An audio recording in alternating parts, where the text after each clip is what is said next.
Yes, guys, you know what time it is. It's your boy David at the IrishHotspur, bringing you your Tottenham evening headlines as we nearly are at the here we go stage for Richarlison. Lenglet could potentially be coming in here on loan. Bissouma cleared, and Conte wants a set-piece specialist. And a roundup of all today's transfer news, potential incomings and outgoings, and the latest club news. Before we get going, if you are liking these new stream updates, everybody, we want you to smash the like button if you want more of them. But if at any stage you want us to stop so that you can engage and discuss what you want to talk about more in depth, feel free, guys, to get the super chats in. It's a great way to skip the queue. It's a great way to get your thoughts into myself and Jack, and we will discuss it at length. And it's just a great way to support everything myself and Jack do here in general. But look, I mean, Jack, we'll hand it straight over to you. Let's kick straight into the Richarlison news. Let's kick straight into the Richarlison news days, what people want. And it's come, two separate tweets today, everybody, from Fabrizio Romano. The first one being earlier today, he said, Tottenham are progressing in talks with Richarlison. Negotiations are well advanced on personal terms, while the clubs will continue discussions this week. He also said Winks has also been a part of the talks of the structure. He's been part of the structure of the deal, but the deal has not been agreed yet. And then he later retweeted today saying the deal, Fabrizio Romano said that Tottenham have already scheduled new rounds of talks for Richarlison, work in progress with Everton, but the deal structure has to be discussed again. No issues on personal terms, though. Spurs are also working to sign a new right back, which was very interesting for him to include there. Paul O'Keefe said Tottenham and Everton are now in advanced negotiations to agree the payment structure. The fee could potentially reach 60 million. Richarlison is waiting on the green light after agreeing personal terms, with Ali Gold also reporting that Tottenham are hopeful of agreeing a fee for Richarlison with Everton in the next 24 hours, people, as Everton need to meet financial fair play restrictions before the deadline tomorrow. So this deal could be actually struck in the next 24 hours here, everybody. And then Fabrizio Romano, lastly here, everybody, half an hour ago saying full agreement between Richarlison's representatives and Tottenham on personal terms, long-term contract agreed with his new agents, and now waiting to complete the deal with Everton. New direct contact scheduled soon to discuss the deal details between the two clubs. A lot is happening very quickly here on this Richarlison deal, Dave. Felt like it was very slow, and now things are happening quickly, and who knows, it could be ours in the next 24 hours. Yeah, look, first of all, everybody, get your thoughts in the chat. Are you happy with Richarlison coming to Tottenham if it is the rumored reported fee of 60 million? But look, Jack, for me, I have to say I'm absolutely buzzing. I'm going to break this down into three things. First of all, the player, then I'm going to break down the deal, and then I'm going to break down what it means for Tottenham. But I am absolutely buzzing with this one, Jack. He's one of my favorite players in the Premier League outside of Tottenham, of course. For me, Jack, I actually said from day dot I wanted him over Rafinha anyway. He scores goals. He's Premier League proven. He's ready to hit the ground running. With what, and it's also, Jack, you also have to remember with what Conte has done with the likes of Kulusevski when he came in here, he will get a lot more out of Richarlison than what anybody has at Watford, than what anybody has at Everton. And I guarantee you, Richarlison will produce his best numbers at Tottenham this season than he's ever had, to be honest with you.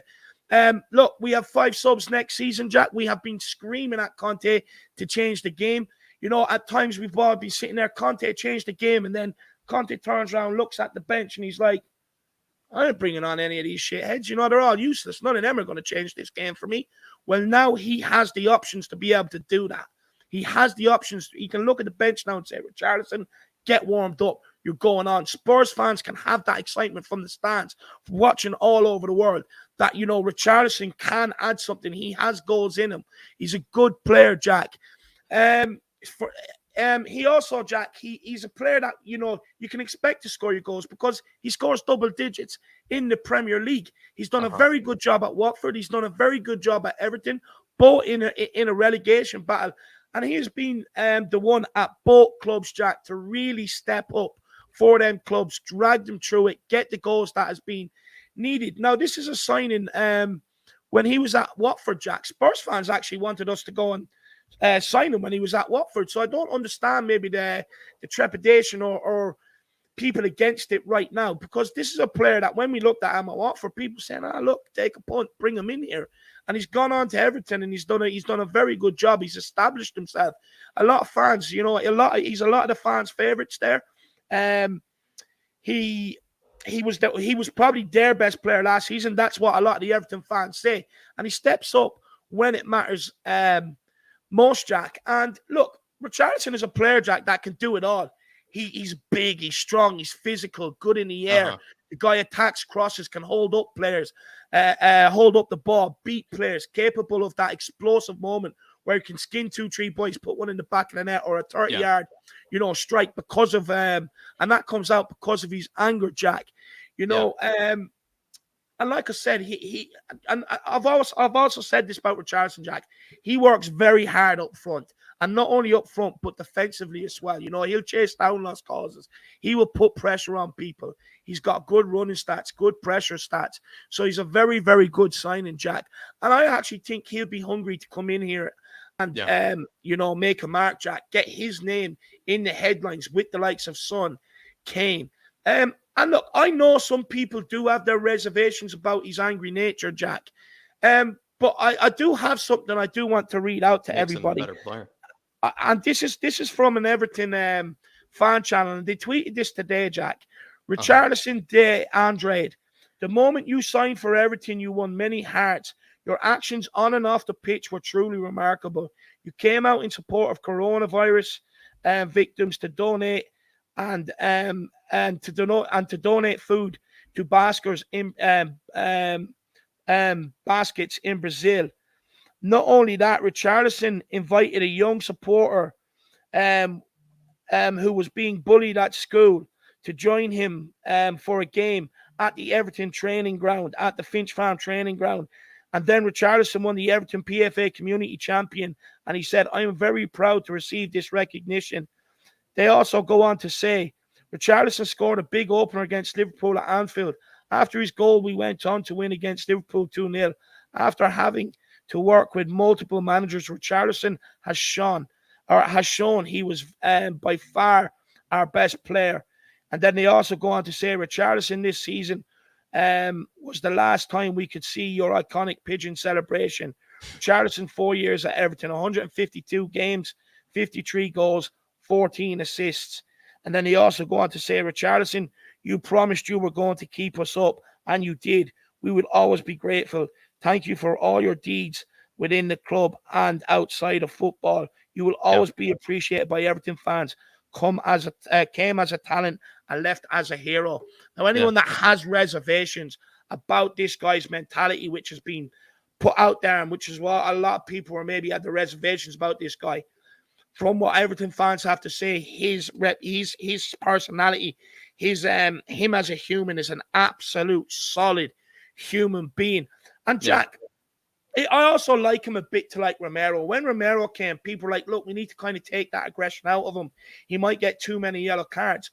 But after seeing Romero, he needs that to play the way he does. And no one would take that off him now, And imagine how aggressive, how horrible, how nasty we're going to be to play against next season, which I will touch on in a few minutes. But I also do think that Richarlison, Jack, I think he's a very good signing. As you can see, I'm very, very happy.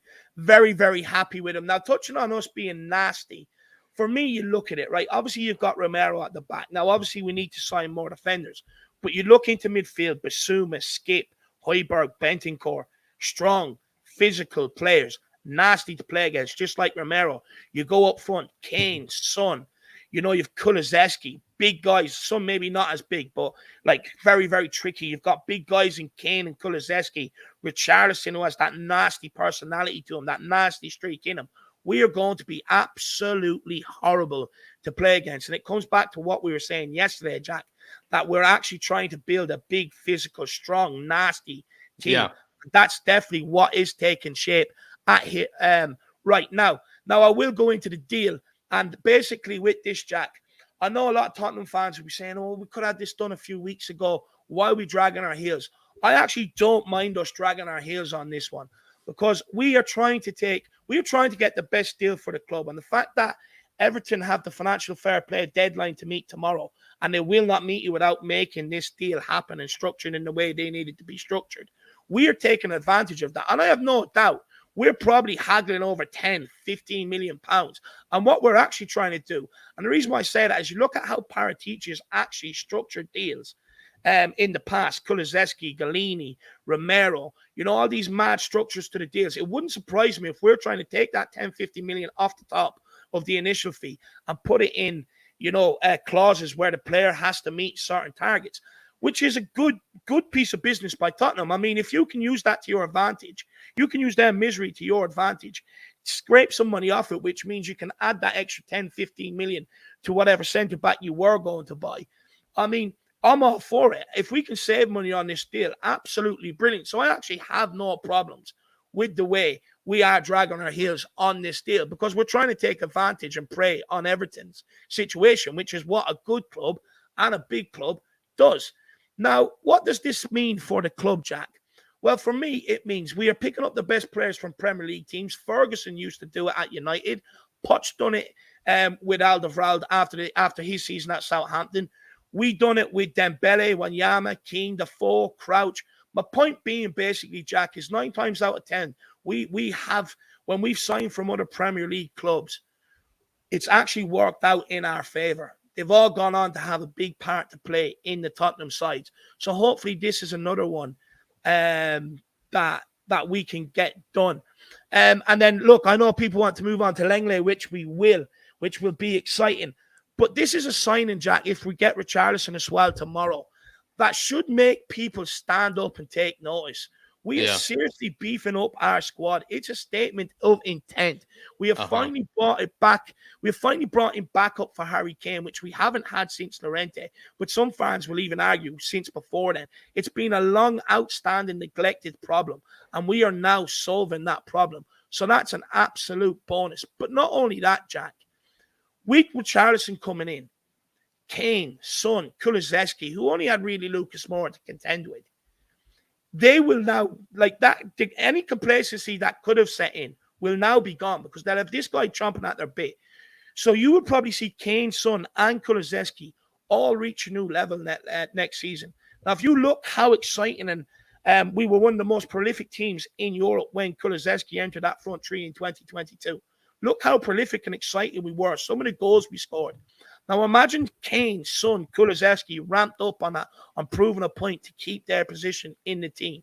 You're going to see even better, let alone having this guy to come off the bench and hopefully change games and offer something different that we don't have. So for me, I think this is a brilliant deal all round. And then just lastly on this, Arsenal have been trumped yet again. Basically, Marquinhos, they brought in that young lad from Brazil. We ended up bringing in Perisic. Vieira, they brought in that guy from Portugal. We trumped that with Bissouma. They brought in Jesus, and now we've trumped that. Just keep one-upping them. Yeah, with Richarlison. We keep one-upping them. There's a shift in North London right now. Whatever they sign, we're signing better. We're trumping them every single time. Gabriel Jesus has played for Man City, Jack. He's got, I think, 2 or 3 goals more than what Richarlison has in the Premier League. And Richarlison has played for teams down in relegation battles. Now, if Gabriel Jesus was that good, Man City would have played with a striker this season, but they didn't. Pep Guardiola opted to go without a striker. And in fact, when Gabriel Jesus did play, he ended up playing him on the wing. And the reason why that is because Gabriel Jesus cannot lead a line the way Richarlison can lead a line. Richarlison is more developed as a footballer. He can actually lead a line on his own. Gabriel Jesus can't. And that's why we've got the better deal here. No, we have gotten absolutely mugged off again. We definitely have gotten the better deal here, Dave. And, everybody is, also, very, very excited or even, a bit concerned, about, the new kind of long lay deal being announced, Dave. In fact, actually has been released by Fabrizio Romano here, everybody. And I am going to pull it up here because John Stokes has been kind enough to put it here. Breaking from Romano, not only full agreement on personal terms with Richarlison, Tottenham are closing in on Clement Longley deal with Barcelona after new talks between clubs have been announced. It can even go further than that, Dave. It's actually the case that the loan deal would be until 2023, as per Di Marzio, and the clubs are in direct contact for the final deal. Spurs are on it, according to Fabrizio Romano. In fact, Tottenham Tears on Twitter, they have said that Longley to THFC is a done deal. So we are now probably going to be announcing the likes of Richarlison and Longley this weekend. So a huge backups, or not backup, a huge rotation striker, a huge, just forward to bring into the team. One of the big names, you have to say, and then someone who's a left-sided center back that sort of has been the fallback option by the looks of it for a long time, potentially for that center back position. And be curious to see what other center back we will sign, because I think we've gotten confirmation before, Dave, from Ali Gold, that the Spurs will still sign 2 center backs. So while maybe we might be a bit underwhelmed by this Longley deal, perhaps we might still sign a Gleison Bremer. Perhaps we might still sign someone else, who might be, of a higher caliber. But this is a very, very interesting kind of, turn of events here. But yeah, Dave. Yeah, well, that's what I just want to add. Like, we're getting Richarlison hopefully over the line, maybe, and now Longley coming in as well, which we will get into now in a minute. But it now gives us there's 8-9 weeks left of the transfer window, Jack, to just improve that defense. You look in the forward line, Kane, Son, Kulusevski, Lucas Moura, and Perisic can also play there. There's your 6 forwards going to the season next season. You've got your Bissouma in the midfield. So it now gives you 8-9 weeks to concentrate on that back line, get in your wing backs, get in your centre backs. We are in a very, very good position right now. But what I will say to Spurs fans is Friday could be a very big day at this club. It's the day there where Greta Steinson is supposed to be announced. They're also supposed to bring in this set piece specialist coach, which we will be touching on as well. Along, if they can get Richarlison from Everton agreed, and now Longley, potentially all of these people could be announced Friday, and it could be a very, very busy day at Tottenham Hotspur and ramping up before pre-season, which we have not seen the likes of at this club. Big things happening. And, before we get to these super chats, Dave, just to touch on that, we basically have more or less said that, I think even just last night or even over the weekend while you were gone, Dave, we basically said it's crunch time for Paratici. He's basically going to have to get a center back through the door, a right wing back, and probably some other signing of sorts, to really kind of give fans assurance. By the looks of it, he's gotten Richarlison, which more or less, as you would say, the marquee it's the marquee signing of it. Clement Longley, I think, is a bit underwhelming. I understand that, with Spurs, but if we are maybe pursuing the likes of a Gavardiol and a Bastoni, maybe we are holding out for that. And we'll obviously get into that later. I think that's something that Spurs fans will be talking about plenty. By the signing of Clement Longley, it sort of means, by the looks of it, that Spurs really want to get Gavardiol or Bastoni. At least that's what it tells me. I don't know about you, Dave. That's what it tells me. In the case of Richarlison, that seems to be the big money signing. Jed Spence, by the looks of it, it's going to happen. It's just with Daniel Levy, taking part in negotiations. It's never going to be easy. And it's never going to be simple. And it's never going to be quick, when it comes to it. Whereas Paratici, we know, is just ruthless when it comes to these transfers. He just gets them done, probably at the dinner table, sort of guy. But I don't know, Dave, if Paratici gets a center back, a right wing back, and Richarlison done before we go into Korea, even if you might be underwhelmed by the right wing back and center back signings, at least Conte goes into the Korea preseason knowing that he has players to work with and players to be able to develop and players that he knows will be in his squad and be in his system. And that's all you can hope for, because the last thing you want, Dave, is to sign a Longley and a Jed Spence 1 week, 2 weeks, 3 weeks before the season starts. Yeah. No, you're absolutely spot on. But not only that, Jack, with Richarlison coming in now, you will see the Bergwijn deal done to Ajax, which brings more money into the coppers, which now you can go and really pursue, like you were saying, a Gavardiol, a Bastoni, if you can get them, if that's what we're trying to pursue long term. It just puts more coffers in there. So I'd say you'll see Bergwijn probably announced tomorrow or the next day on his way to Ajax. Everything's agreed. And the reason why it hasn't been properly announced yet is I firmly believe we were holding out until we got Richarlison in here. And the reason why we were doing that, in my opinion, is because it doesn't make sense to let Bergwijn go. Because once you let Bergwijn go, you're not in the negotiations. You're not in a negotiation situation. You have to pay what the other team want purely because you're the one in demand. But if you hold out, you keep Bergwijn until you get in Richarlison, you then can go into everything like we're doing, Jack, and actually negotiate and hopefully skim a few off it, because you can say, okay, well, you have to negotiate with us because we don't actually need him. We'll just keep Bergwijn. It's fine. We're not going to be extorted. So it's absolutely a brilliant maneuver by Tottenham, brilliant maneuver by Paratici, and I'm excited. Will we do the super chats before I maybe give my thoughts on Lenglet, or do you want me to give my thoughts on Lenglet? And then I think we should, take these super chats. Yeah. There are a lot of super chats here. We're gonna, discuss them at Tottenham Gold with one Everyone right in the beginning. excited. He was excited before the stream even started. Tottenham Gold, Dermot was. He's saying, to where we were last season, what a different year makes over the moon with the transfer window so far. Can't wait for more. Come on, you Harris Army. Come on, you Flat Cap Army. Come on, you Spurs. Woo! Big up, Dermot. Absolutely love it.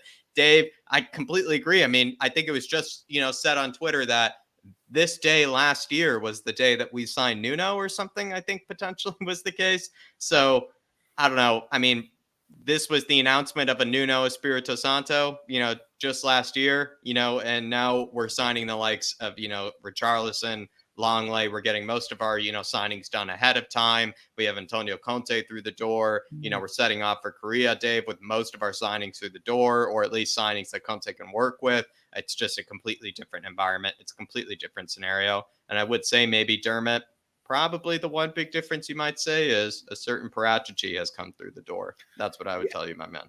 Yeah, look, I'm going to keep it short and sweet because I gave my big long thing on Paratici yesterday. But every Spurs fan should start to be getting excited right now. We have 9 weeks left. And if Richarlison and Lenglet get done tomorrow, we then we've 9 weeks to go and find a proper centre back, a right wing back, and potentially maybe someone else at left wing back. 9 weeks to do it. We had so much business to do this summer. It was important we got off to a good start, and we've done that. But not only that, just bear this in mind, Spurs fans. Name me a time under a director of football where you've seen signings come in of the caliber of we've done. Romero, Bentancur, Kulusevski, Perisic, Fraser Forrester, Bissouma, hopefully Richarlison and Lenglet. That's 8 signings of pure quality. We've been crying out for a squad here. We had so much to do this window, and we are doing it. We are getting it done, and I'm absolutely buzzing. It's a great time to be a Tottenham fan and super excited, especially with preseason right around the corner.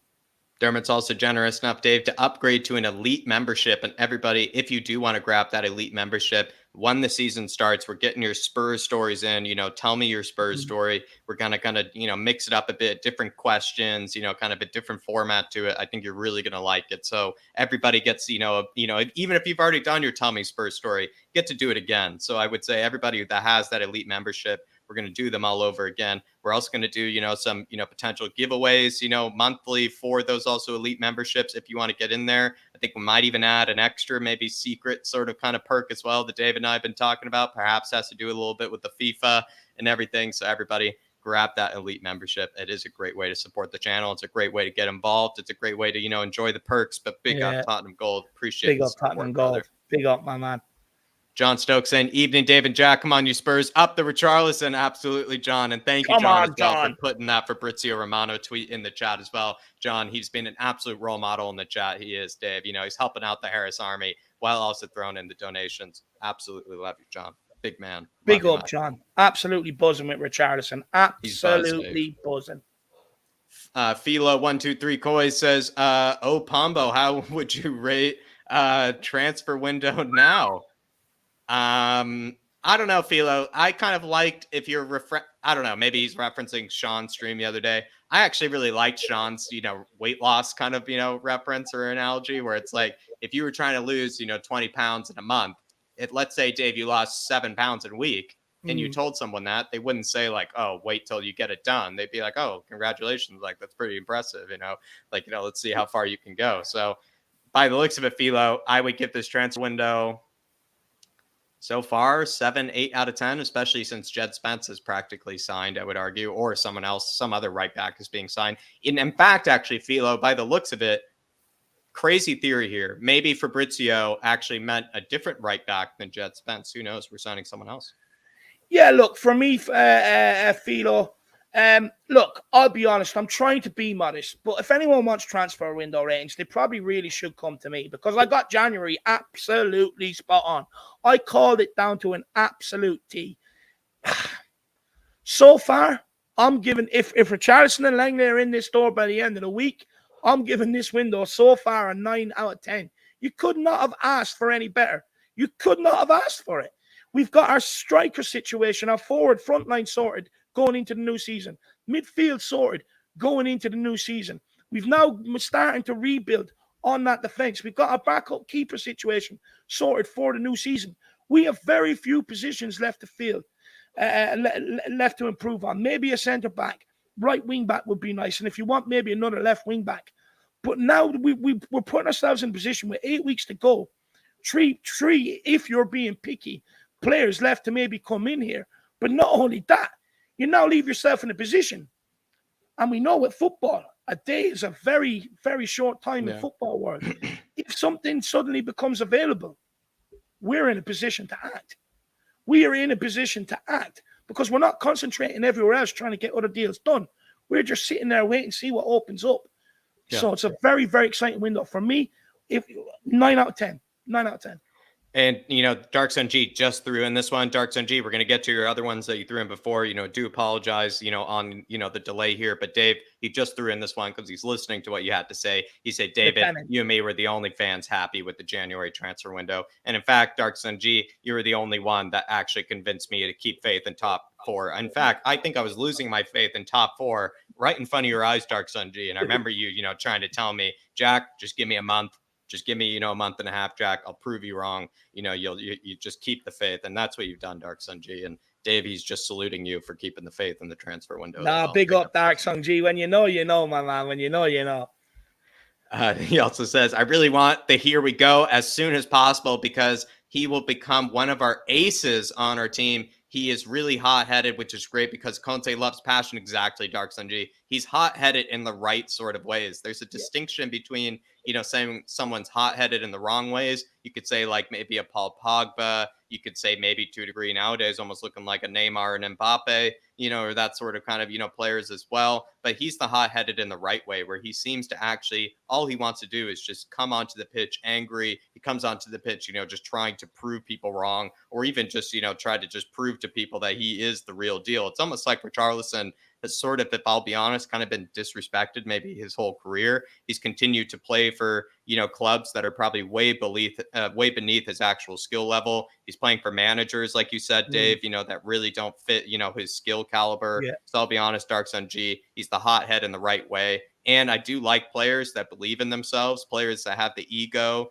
that, they're not fragile like an Ndombele, they're not fragile like a Gio Lo Celso. They're, they're the opposite of fragile. Like their egos can almost never be, destroyed, sort of players. So Dark Sun G, absolutely love that, my man. Yeah. Another one. Yeah, another one. Yeah. No. Go on. I was just going to say quickly, look, it's something. Look, there's a difference between being an absolute knobhead and being an angry fucker on the pitch, but a good human being off the pitch. And that's what Richarlison is. Richarlison is a good human being off the pitch, but whatever frustrates him, he when he comes onto the soccer pitch, he's not a nice guy. But we've explained this before. Nice guys do not win a thing. That's why Tottenham have always fallen short under Pochettino, because we were too nice. Bringing in someone like Richarlison who will stoke the flames, wind people up, it takes them off their game. It starts creating different gaps, different openings that may not have been there because he's took the defender off their game. This guy is an angry fucker on the pitch, but he needs that. He's like Romero. He needs it to reach the levels he does. Yeah. And I'm all for it. I do not want to take the aggression away from him whatsoever.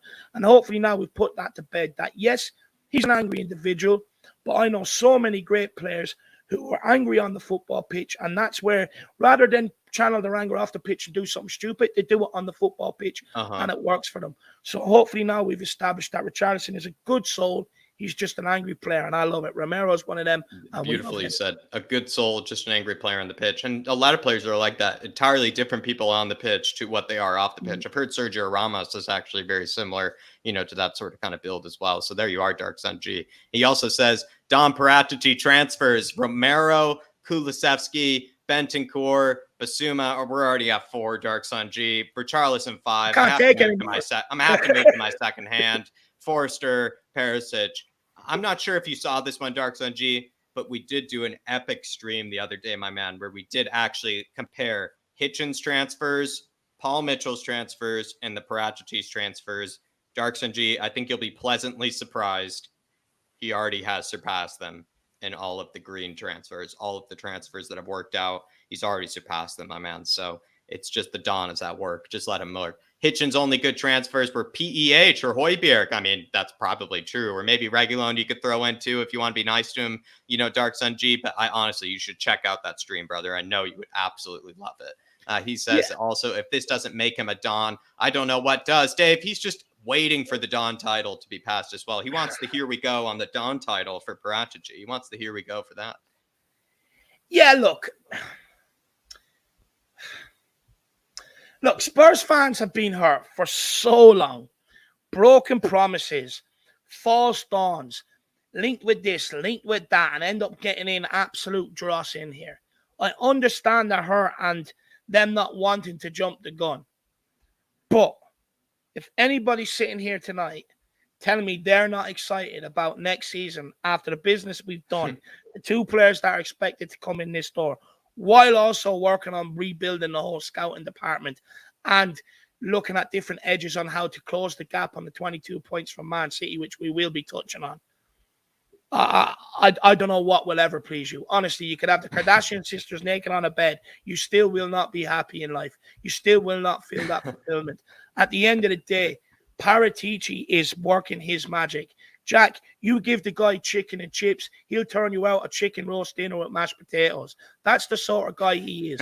He will turn you out Michelin star meals off the basics. You hand him a McDonald's meal, he'll turn it into a 5-star. At the end of the day, times at this club, Jack, are changing. We've gone from the nearly men to now acting like a big club. Every fan asked our club, when you walk into the Premier League meetings, put your cock on the table and show them how bloody big it is. And that's exactly what we're now doing, Jack. We're now walking in there, bringing in Richarlison, getting that back up from Kane, but someone that people say, when Kane is out injured, hang on, they can still score goals. They've got Richarlison. That sends out a statement. Bringing in Bissouma when United, Liverpool, and everybody else were looking at him. You look at it, okay, outside of Bentancur and Højbjerg, they've got fucking Harry Winks and Ronald McDombele and the shit show. They've got nobody. Okay, we'll rectify that. We'll go and get Bissouma. You know what I mean? A player that has something different that can just get on the ball like Moussa Dembele, drop the shoulder, take 1-2 players out the game and get us into that final third without having to use anybody, without having to make a pass. Yeah. Also, capable of a sublime strike from outside the box. Our signings have been absolutely brilliant. Perisic, you look at from the wing positions, not a lot of quality coming from the wing back positions. Okay, where do you want Perisic, right or left? Or do you want him to come on for Son? Play every position in the front line as well. Signing. Jack, this guy will provide crosses coming in from one side. The balls that will be floating in. Kane, Son and Kulu, I spoke about them already getting their game raised to a new level by Richarlison coming in. Well, the stuff that's going to be coming from Perisic down that side is also going to help them bag more goals, bag more assists, get more shots on target. We are building a team. Last season, we were playing a lot of counter-attacking football and hoping to be devastating on the counter-attack and relying on the counter-attack to win games because we didn't have any other solutions or answers. Well, now we have them. They're sitting on the bench. Your first 11 is star-studded, full of quality players, and long may this continue. Paratici has had to get rid of so much shit out of this club. He had to knock down the house and completely rebuild it. But you look at the players he's got rid of, the likes of Lamela, the likes of, you'd say, with Lamela, he brought in Gill. But he rectified that. He says, okay, I'll rectify that. I'll loan him out in January, and I'll just go in and bring in Kulusevski. Sissoko, You've got rid of Sissoko, Dele Alli. Hopefully end up Belly to sell some wings. You brought in Bissouma, Bentancur. You know what I mean? Romero at the back line. You're too late at the back. You're conceding too many goals. You've no one that's a complete savage. Okay, I'll bring in Romero. You know what I mean? Galini, he rectified that problem. I said at the time, good decision because we didn't know what Hugo Lloris's next move was.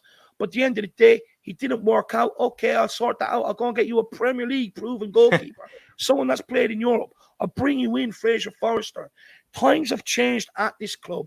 We all asked the club to start going in a different direction. Put money on the table for transfers. Act like a big club. Bring someone else in that will operate the football side of the business and bring in quality signings. Done that. That box is ticked. And start acting like a big club. We're starting to do that. This is exciting times. There you are, Dark Sun G. And honestly, I don't know if he hasn't gotten the Don title, if the Here We Go hasn't been given to the Don, I don't know when it ever will. Mark, even though Dave said, which I think is absolutely hilarious, he said, I doubt Paratici cares if he thinks he is a Don or not. And I said, Mark, because he knows he is. And then the Irish Hotspur, he said, exactly. And because he doesn't even care, Dave. He knows he's the Don. That's the whole point. Yeah. Dark Sun G, though, says, under Jose, Kane's backup was the Brazilian Vinicius. Under Conte, it's Richarlison. Same Brazilian, but very different level of skills and output. Richarlison for the win. This is exactly what David was asking for when we were actually looking for the backup for Kane, actually, under the Nuno era, Dark Sun G. And maybe we didn't have probably, I don't know, the money, maybe the polling power or anything to sign a player like a Richarlison. But Dave, if I can recall, this is what you were asking for. You didn't want us to just sign a Vinicius again and even sign him permanently, which would have been the case. You wanted us to actually sign someone up a Richarlison-like level that we know can come in for Harry Kane and actually offer something different, but something that's actually quality, like something that's actually class, something that actually, puts fear into the opposition. Richarlison puts fear into the opposition. Vinicius does not put fear into the opposition. It's just simple. I want to be able to look at that bench. Like, I want to be able to sit there and, off the back of a loss, question Conte. Why didn't you do this? Why didn't you do that? I want to make the guy earn the money. I want to bring the best out of the manager.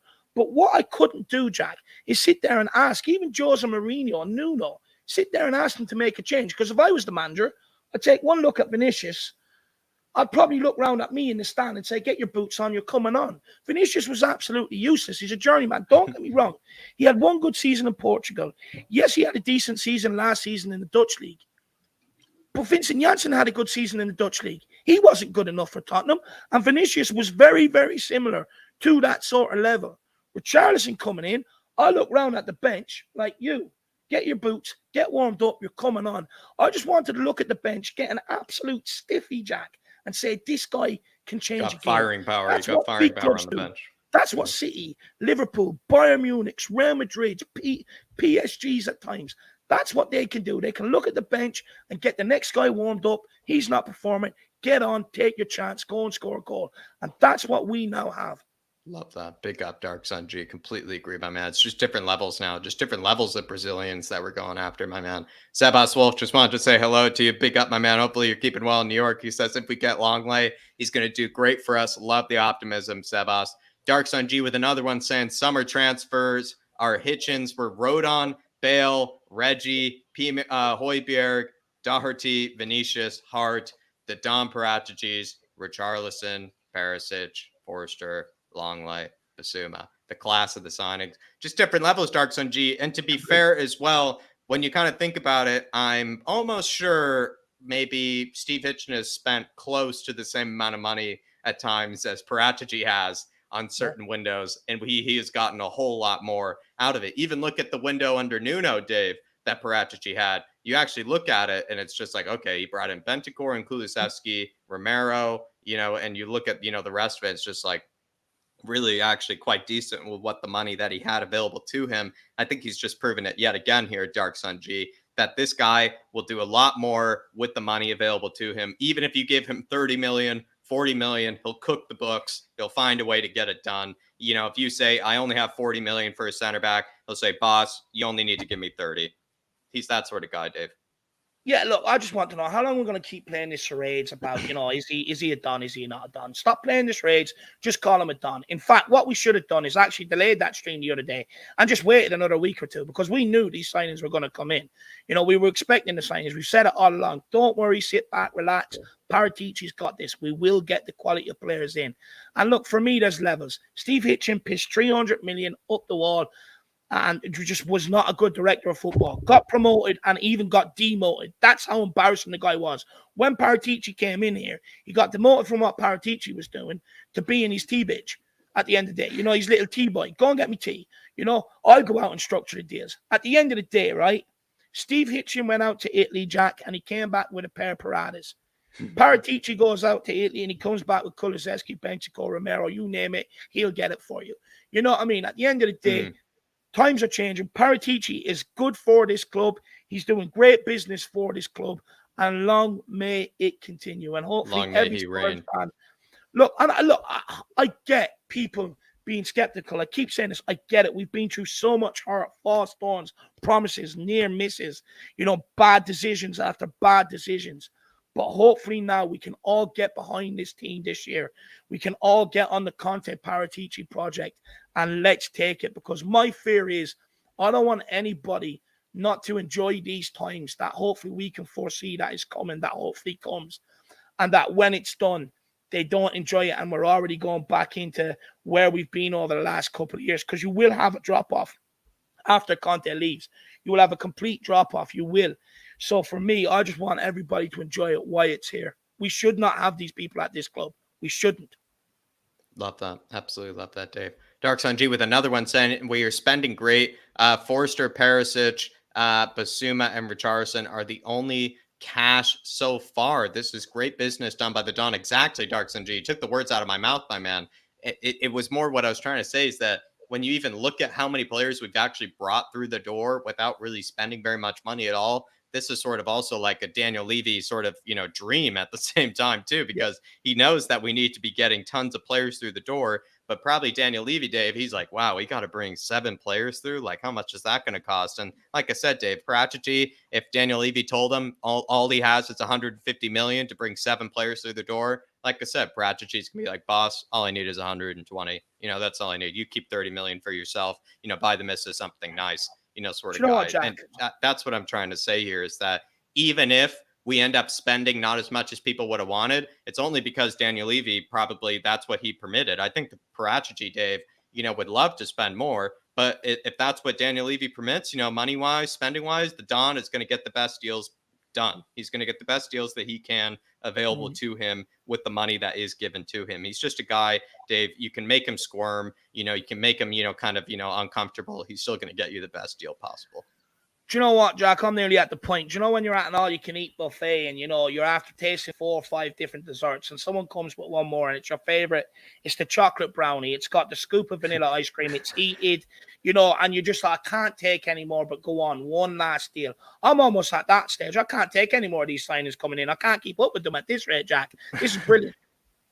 Love it. Absolutely love it, Dark Sun G. Appreciate the support. I just want to say absolutely love Dark Sun G. You're also part of the Paratici PR team, my man. You're also part of the Paratici PR team.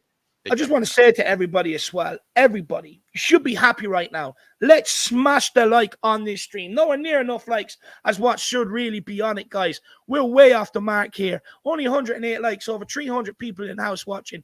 Everyone smash the like. It is free. Come on, guys. Keep smashing the like. We'll take another couple of super chats, and then we do want to talk a bit on Lenglet, and then we'll get back to the super chats and keep going with the news.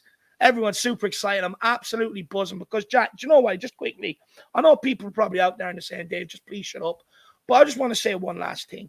And it's like, we have to remember, Jack, under Nuno, there was fans leaving in their jobs, fans getting pissed off at this club, really affecting their mental health, getting upset with where Tottenham were going. We all were. And it's just great now to see how much things can actually change in 1 year. People were done under Nuno. They were turning the back, not turning the back on the club. They just couldn't watch it anymore. Find it hard to support. It was becoming painful. And them turn around in 1 year where everybody is now excited, happy, smiles on their face, looking forward to going into the new season with belief, smelling that fresh glass, hoping that you're going to be lifting a trophy at the end. The change in 1 year has been absolutely remarkable. I'm so happy to see it. I'm so happy to see it, because one of the down things of YouTube is that when your club is doing bad and is going through bad times like that, seeing how it affects people, seeing how down people can get, and stuff like that. And it's hard. So I'm delighted that we're now at this point. Joseph with the super chat saying, happy with Richarlison. Lenglet, come on, you Spurs. Big up, my man, Joseph. 2 deals being done in the space of 24 hours, my man. Get ready. Like David was just saying, it's getting a bit overwhelming at this stage, Joseph. And he's saying, Paratici is a Don. We are a club with a plan now, Joseph. The Don status has been given by Joseph. Probably a here we go in itself. You don't even need it from Fabrizio Romano, Dave, because he now has recognized that the club for once have a plan that at least we can tell. At least we can tell what the plan is. Whether you even want to criticize the plan, at least you can tell what it freaking is for once. At least we have one. That's the main thing. At least we have one for once. And Joseph, I think, is feeling the same way. And he's given the Don status to the big man Paratici. Big up, Joseph. Appreciate the support, brother. Big up, Joseph. 943 saying, all aboard the Conte train. Choo, choo, choo. Big up, Tot 943. Love that, my man. Last stop. Jack, Colin, last stop. This is the last chance. I am not stopping this train anymore. This is the last chance to get on board. Come on, guys. Get your bloody tickets. Get on board, and let's ride this out for the season and have a bloody good time doing it. Dylan Tora says, the Lenglet deal, I've seen so many people be negative about. If it's a potential loan, there's not too much risk. Stats better than Bastoni and Torres. I must say the stats are kind of like heavily inflated when it comes to Lenglet, and I will get into that. I must say, everybody, flatcapeurotalk has a lot of work tomorrow, when it comes to Lenglet and Richarlison. But everybody, I must say, to really, question this loan deal, I really would be kind of, maybe looking, I don't know. I think it'd be extremely negative to question this loan deal, because by the looks of it, Spurs are getting 2 center backs in. I think that's been confirmed by Ali Gold. It's been confirmed by many sources. On top of that, did we really expect, with how good the defense was last season, to really sign like 2 world-class center backs, in, the space of one window? If we did, we were going to go after the first and second choice options, which were Gvardiol and Bastoni. Looks like that's practically impossible. Gvardiol only just went to Leipzig. Bastoni just doesn't want to leave.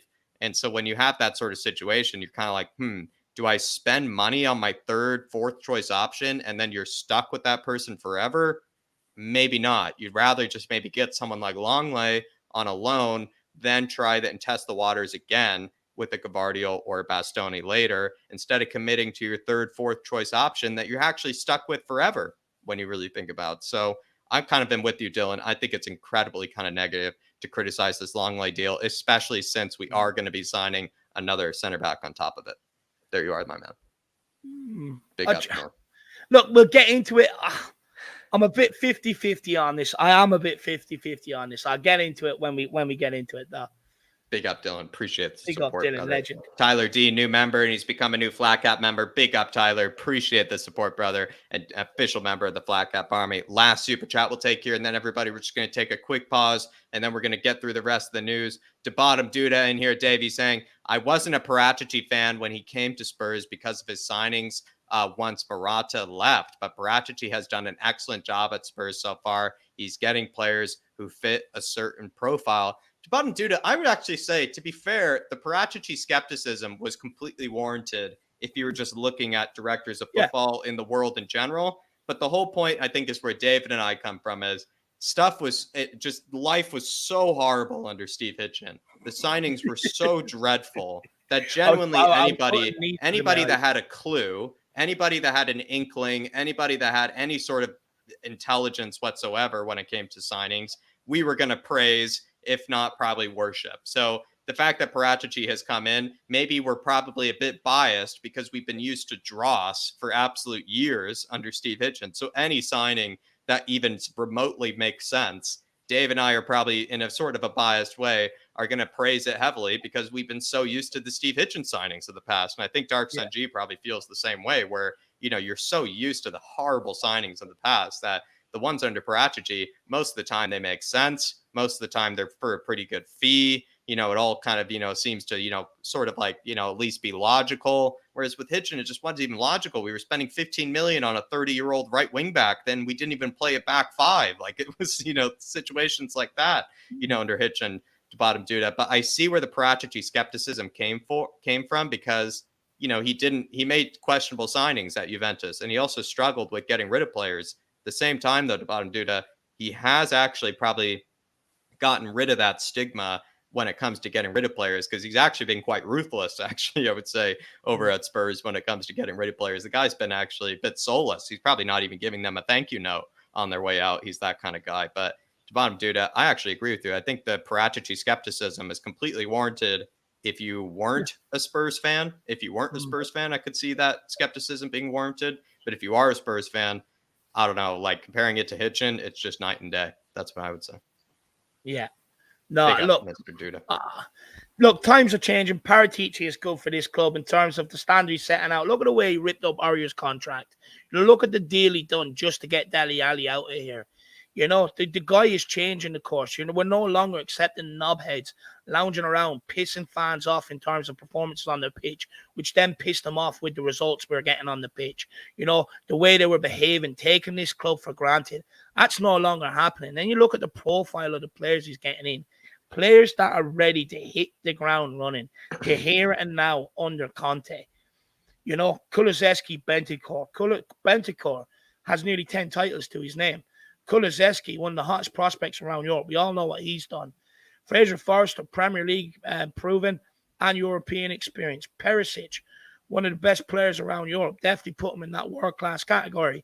Bissouma, one of the best players in the Premier League alongside Richarlison. A lot of these players are ready to hit the ground running and compete from game one. Absolutely, Dave. Big up to bottom Duda. Love you, my man, and absolutely love this super chat. And you're completely right. I think the skepticism was completely warranted, but he's honestly probably proved a lot of doubters wrong by the looks of it. And I think to bottom Duda more or less is admitting to it here, and absolutely love that, my man. Way to engage the conversation there, and really, really generous as well. But Dave, we're going to move into the Lenglet deal. Finally, we're going to move into it. Lenglet loan deal has been announced until 2023, everybody. It has been, I think, leaked by Fabrizio Romano. It's been leaked by DiMarzio here, Dave. We had some notes from before, saying, that this was, potentially, a deal on the periphery, like in case Spurs needed to get a deal done. This is the sort of player they were going to go after. But it seems like maybe with only less than 2 weeks left until Korea, Dave, Spurs have, just decide to jump the gun and decide to bring in Lenglet on a loan until 2023. Yeah, Dave, that's what I'll pass off to you. I mean, Lenglet, done deal by the looks of it. Yeah, look, in my notes, I actually had this deal will happen, in my opinion. And purely that's because I did. It's there, Jack. And that's purely because Barca need to offload the players to balance for financial fair play, to be able to reinvest in their squad, including re-signing Ousmane Dembele, who without they want to lose, and registering the likes of Frank Kessie, Andreas Christensen. Plus, we need a competition for Davies and Dyer. Now, look, with Lenglet, Jack, for me, look, don't get me wrong. I'm 50-50 because for me, I wanted, I had my heart set on a Bastoni, a Gavardio, someone like that. But with this being a loan deal, I'm happy with it because it's genius. Rather than splash out money, which Barcelona wanted, by the way, they wanted to sell. That's what they wanted to cash in. It's clear to me that we're just kicking our longer-term targets down bucket down the road, so that you'd probably see us go again towards the end of the window. Probably see us go again in January next summer. We can now ramp up the pressure on these long-term targets. Now, look, you can't really blame the club. Gavardiol and Bastoni are happy where they are. They do not really want to move, and because of that, and the clubs know that, they're now slapping an extortionate transfer tag on these players, and it's like, come and pay if you want to. And it's an extortionate fee. With how many positions we've had to address, we probably don't have that money ready to go to be able to get them sort of deals. Look, Lenglet is a player that, Jack, he will actually improve this team, in my opinion, in terms of, look, first of all, he's not great in the air. I don't think he'll be able to cover for Eric Dyer. He is not great in the air. And if I'm saying Eric Dyer is better in the air, well, then that just kind of goes to show maybe how bit poor he is in the air. But in terms of wanting to play on the front foot, in terms of against low block teams where you can move, you want someone who can move the ball quicker, someone who has a better passing range than Ben Davies, someone who can maybe match what Romero does on the ball in that department, but over on the left side. That's where you will see the massive upgrade. Yeah. He's got much better passing stats. He's got a much better passing range than Ben Davies in terms of the distances of his passes. Against Brentford last year, right? And this is how important it is to be able to play out from the back. Because Ben Davies did not have the passing range, and the wing-backs were blocked off. The passes into centre midfield were blocked off. Ben Davies was resorting passing it to Dyer, and Dyer was resorting to passing it back to Ben Davies because they do not have that passing range. They can't play one ball into midfield. They can't play a ball over the top into the forward line to be able to try and help beat these low-block teams. But Lenglet will be able to do that. And like I said, rather than us thrash out money on someone that may or may not work out, we've got this guy in on loan, and we are clearly pursuing one of our longer-term targets. It may take us longer than what we originally wanted, but I'm happy with this. I think it's sensible and it's smart business from Tottenham Hotspur.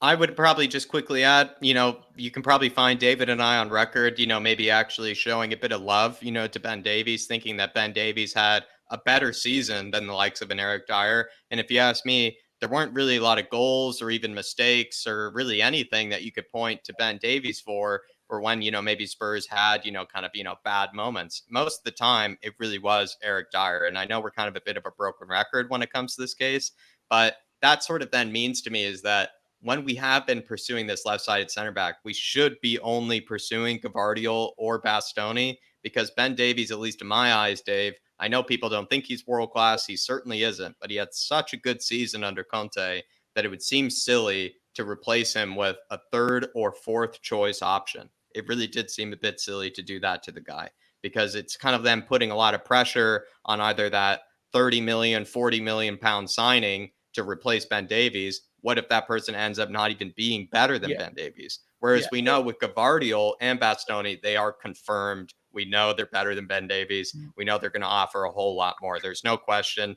Everybody agrees unanimously. And so maybe why not risk, or why take the risk on that third or fourth choice option, Dave, that you would be stuck with forever if you ended up buying them?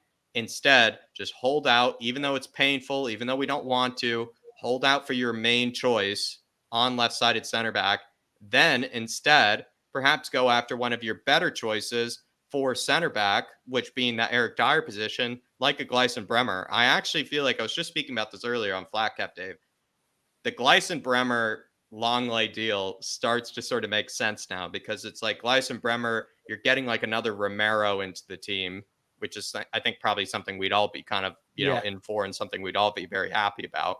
But then you also have, someone who can also play left-sided center back, just because the only thing that the big problem was last season was no one could play left-sided center back other than Ben Davies. So just to kind of rationalize this whole deal, Dave, I'm kind of happy that maybe Spurs didn't jump on their third, fourth, fifth choice option, for a left-sided center back and ended up being stuck with that person forever.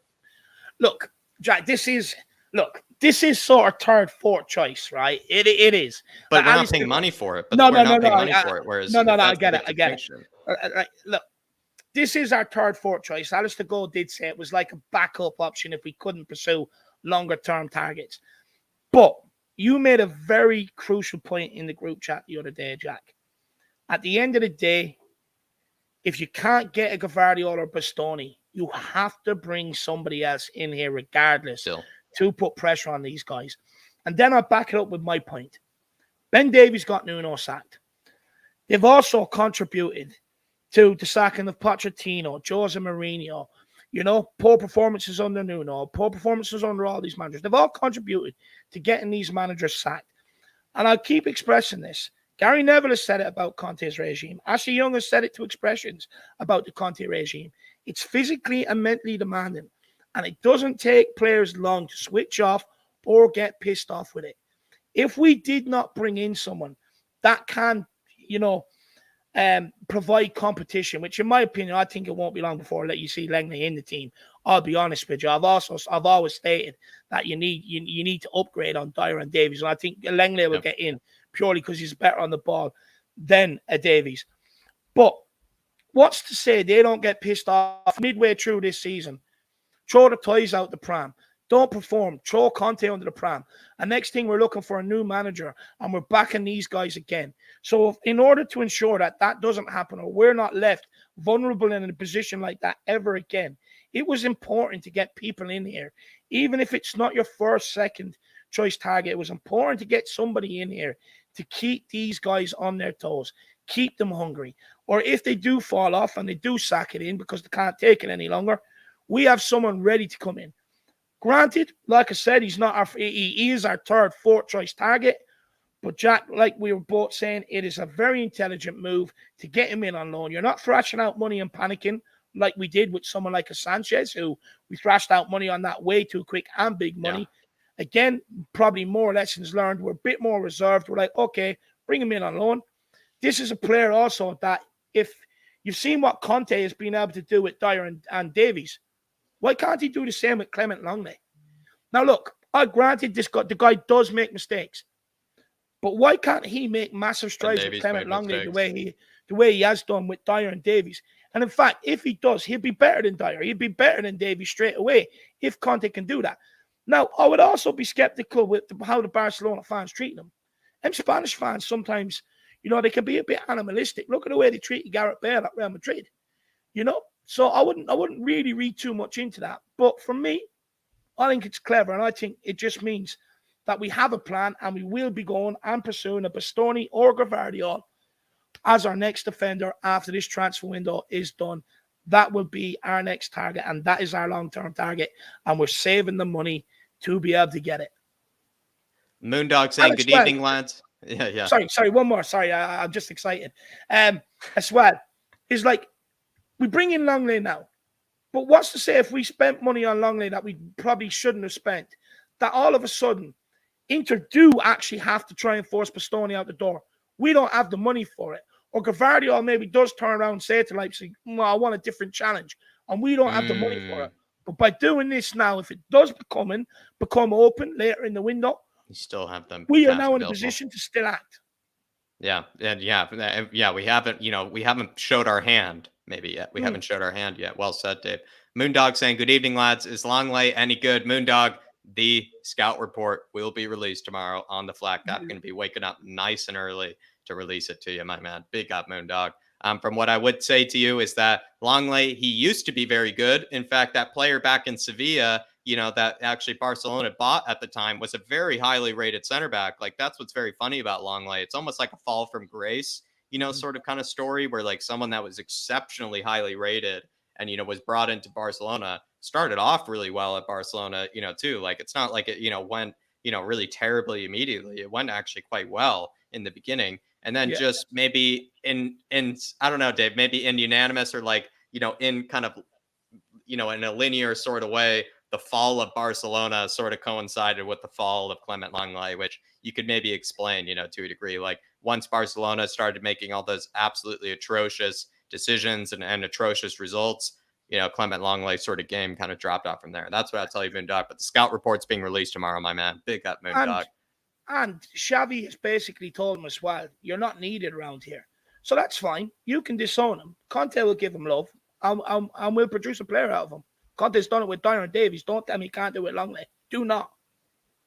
Angel Matos saying, if we spent 25 million pounds on a winger and a striker, everyone would be whining that we did it on the cheap. Spending 50 million pounds on one that does both is how it's done. Is how it's done by the Don. I love that. So Angel. true. Absolutely love that. And to be fair, Angel, what's kind of funny is, I don't know, I might have been guilty of this too, maybe, Angel, but it's funny that Spurs fans, I feel like sometimes we're caught, maybe complaining about not spending enough money. And then when we spend big, on a player like Richarlison, we're like, oh, like, is he really worth like that much, like sort of thing. And it's just kind of like, at some day, guys, we're just going to have to own up to the fact that Spurs are going to overpay for somebody, or Spurs going to, put whatever it takes to get their player in. That's what we've asked for. And that's been the whole story of the Daniel Levy era, is we never put the money in to make the club not refuse. We've never put in, an irrefusable offer before. By the looks of it, it seems like that's what we're kind of doing with the Richarlison situation, is that we're negotiating with their price range, and it seems like we're going to strike a deal here. So, Angel, I'm completely agreeing with you here. It's what the Don does. It's what the Don does, my man. He's absolutely spot on. Look, we've ridiculed this club for always taking the cheap option. So-and-so is available, but they go and spend, like Angel Matt's saying, 25 million on someone that's not the ready product. Late in the season's already kicked off, etc. Whereas now we're getting in someone like Richarlison, and I can get fans questioning the fee, because we have to remember what happened with Ndombele. Someone like Lo Celso, big fees. Sanchez haven't really worked out when Tottenham have spent big money. But that's another thing Paratici is also changing. With the big money we're spending, he seems to be spending it right. And for me, I think Angel Mattis makes a very, very good point here. Look, at the end of the day, we're not accountants. I get it. There's always going to be negotiations. Tottenham are always going to look to take some sort of money off the transfer fee to save their pockets. It happens in football. But at the end of the day, we're spending 50 million, potentially could be 60 million on a player that's not even coming in here to start. When have we seen that at Tottenham? That's something Man City do. That's something Liverpool do. We've not seen that at Tottenham. And look, it's just going to take us Tottenham fans a bit of time to get used to spending this sort of big money, because we're not used to it. We've been in the mindset for so many years. What's the best player we can get for as little as possible? That's been and that's been bred into us from the board, because that's how we've been acting in the transfer window. But now we have to try and get out of that psyche, and we have to start acting like big boys. We want the club to act like big boys. The fans also now have to start getting out of that psyche and getting the mentality of a big boy club. And that starts with spending massive money to complete a squad, spending massive money on players if you want them. Okay, they may not start, or they might not be good enough than what you already have. That's starting. But the whole idea is to have someone that comes off the bench that can change a game. Someone that if we get an injury, you can put in there and they can still score and assist goals. Yeah. And they're not taken away from the way you play. You're not kind of down in the position. You're putting in someone like Lucas Moura, who you're hoping might produce a bit of magic. You just don't know what you're going to get on the day. So hopefully now we can just start maybe changing our mentality a little bit, because it does need to be changed. We have to start demanding these big players in. We have to start demanding, okay, go and get that player. I don't care if he's 60 million, go and get him. And hopefully now us fans can now go with the club. I never thought I'd say this, but hopefully now we can change with the club and start getting our big bollocks out. Yeah, hopefully so. Big up, Angel. Class comment, my man, and really generous super chat. Very important point, Angel. Really good point. Really good point, brother. Good to see you in the chat as well, Angel. Philo123 is saying, get Alfie Devine in the first team as our playmaker. A lot of people have been saying recently he's been looking like mustard, Dave. He played an absolutely filthy through ball, I believe, recently, to get an assist. I think he scored recently as well by the looks of it. He's looking good on the England team, or the England, is it under 19s, under 21s? I'm not sure what he's playing for, but he's looking very saucy for them. Philo, maybe he might be one of those players that might, prove Conte wrong, might, make a spot, in that team. Perhaps, plays like, how would you say, who's that Liverpool kid, Dave, who, Harvey Elliott. He could be like a Harvey Elliott, sort of, maybe player for Conte, someone who occasionally comes in, just bosses the midfield, one for the future that just came, at a very young age to Spurs. Really like that. And just a quick point, just on, and this is not just Alfie Devine, this is these youngsters in general. Beforehand, we have not given them the best chance to succeed or even make a name for themselves at Tottenham, because you were playing them with players who could not do the basics of football, who did not want to be here, and quite frankly, couldn't give a fuck what the result was coming off the pitch or how embarrassing it was for Tottenham. And they could not get on the ball. They were not given the best chance. But by bringing in the players and creating the squad we're now creating, you can put them guys out there with solid players, solid professionals who will not only make sure Tottenham win, but they'll also help get them through the game and give them the best chance to come in and make a name for themselves at this club. But you're also giving them time to be able to go out and develop as well, because we have such a strong squad. So anybody that does come through and does get a chance, like you see at Liverpool, they genuinely have a chance in the future to make it at Tottenham Hotspur. You're not just giving any young lad a game. Yeah, absolutely, Dave. Franco Martini saying, David, in the words of expressions, we want to see armpit hair. Absolutely spot on. Man, I just want to win trophies. I'll be honest with you. I'm sick of not winning trophies. And I just want to enjoy the moment with me old lad. You know what I mean? My old lad's getting older. I just want to be able to sit there and just put my arm around the old lad and say, we fucking done it. We can celebrate something together. That's all I want. So hopefully now it can happen. I just want Tottenham to win trophies. I'm sick of clubs hating on us, singing like clubs that should never ever sing our name. Leeds, Burnley, Tottenham get battered everywhere they go. Honestly, should never happen. Now it's our turn to walk out there pigeon chest and scream and shout at them every time. You get battered everywhere you go. Times are changing. Franco, when they lift the trophy, what we want to be seeing is armpit hair. That's what we want to be seeing when they're lifting that trophy, my man, with the big trophy celebrations. Big up, Franco. Appreciate the support. Big up, Franco. Lazy 8 saying, I don't care what anyone else says. How good has this window been so far? Godfather theme tune has been in my head for 4 weeks straight. Or it's going to be in my head for the next 4 weeks. Absolutely love it, Nick.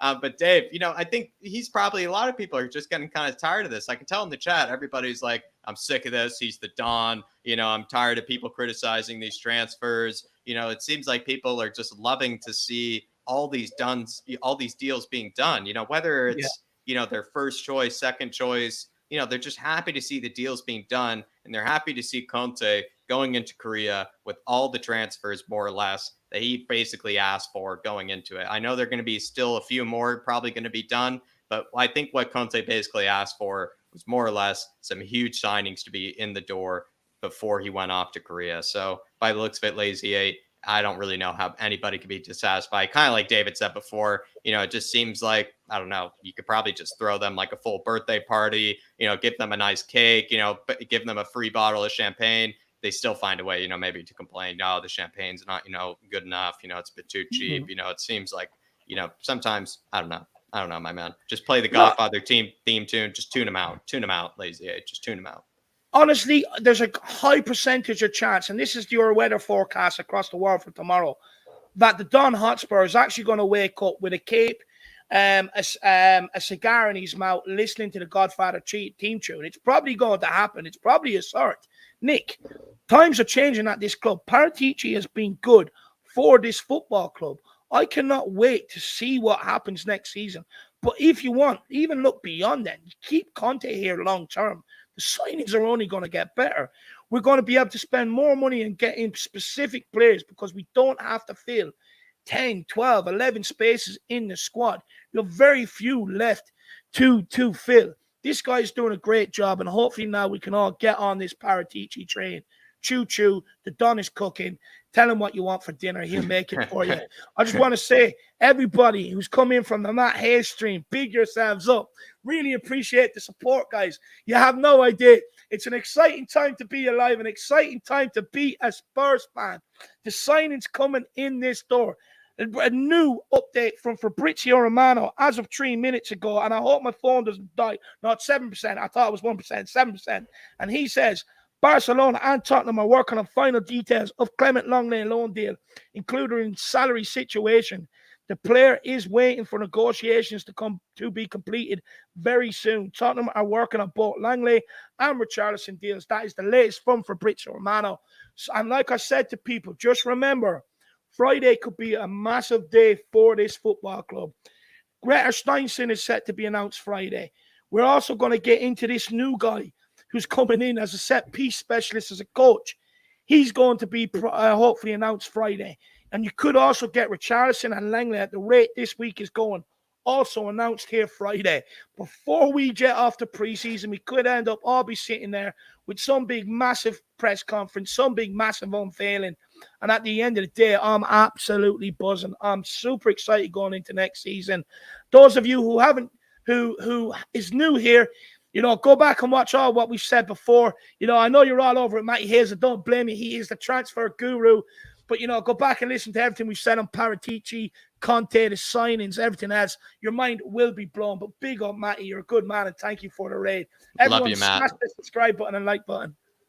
Big up, Matty. Absolutely loving the raid. Thank you, Matty. Hopefully you catch my message up at the top, brother. Really appreciate you, sending people over. Jack, I Absolutely. was gonna go, but I'm loving it, but I'm afraid Ndombele becomes sprinting across the screen. You don't want to take those kind of risks, Dave. Definitely not. Inter were linked, according to Bottom Duda, Inter were linked with Lenglet in 2020. There was genuine interest from Inter, as per reported by some tier 1 journalists back then, but he didn't want to move. Who was the coach at Inter back then? Conte. Perhaps maybe Antonio Conte has wanted him in the past. As much as Paratici has been reported to be a big fan of Lenglet, that's been kind of sort of the original reports that Paratici is sort of the fan of Lenglet, not Antonio Conte. But the fact that maybe he was so heavily linked with that loan move, to Inter Milan in the past, perhaps Antonio Conte is also, maybe, someone that actually has a liking to Lenglet.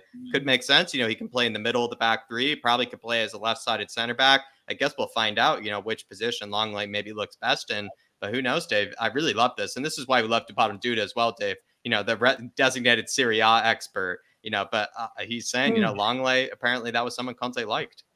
And he also goes up to follow it by saying, Jack, not suggesting Lenglet is what Conte's first choice, perhaps third or fourth choice. Good enough, nevertheless, for a fourth choice, to be honest. Great business.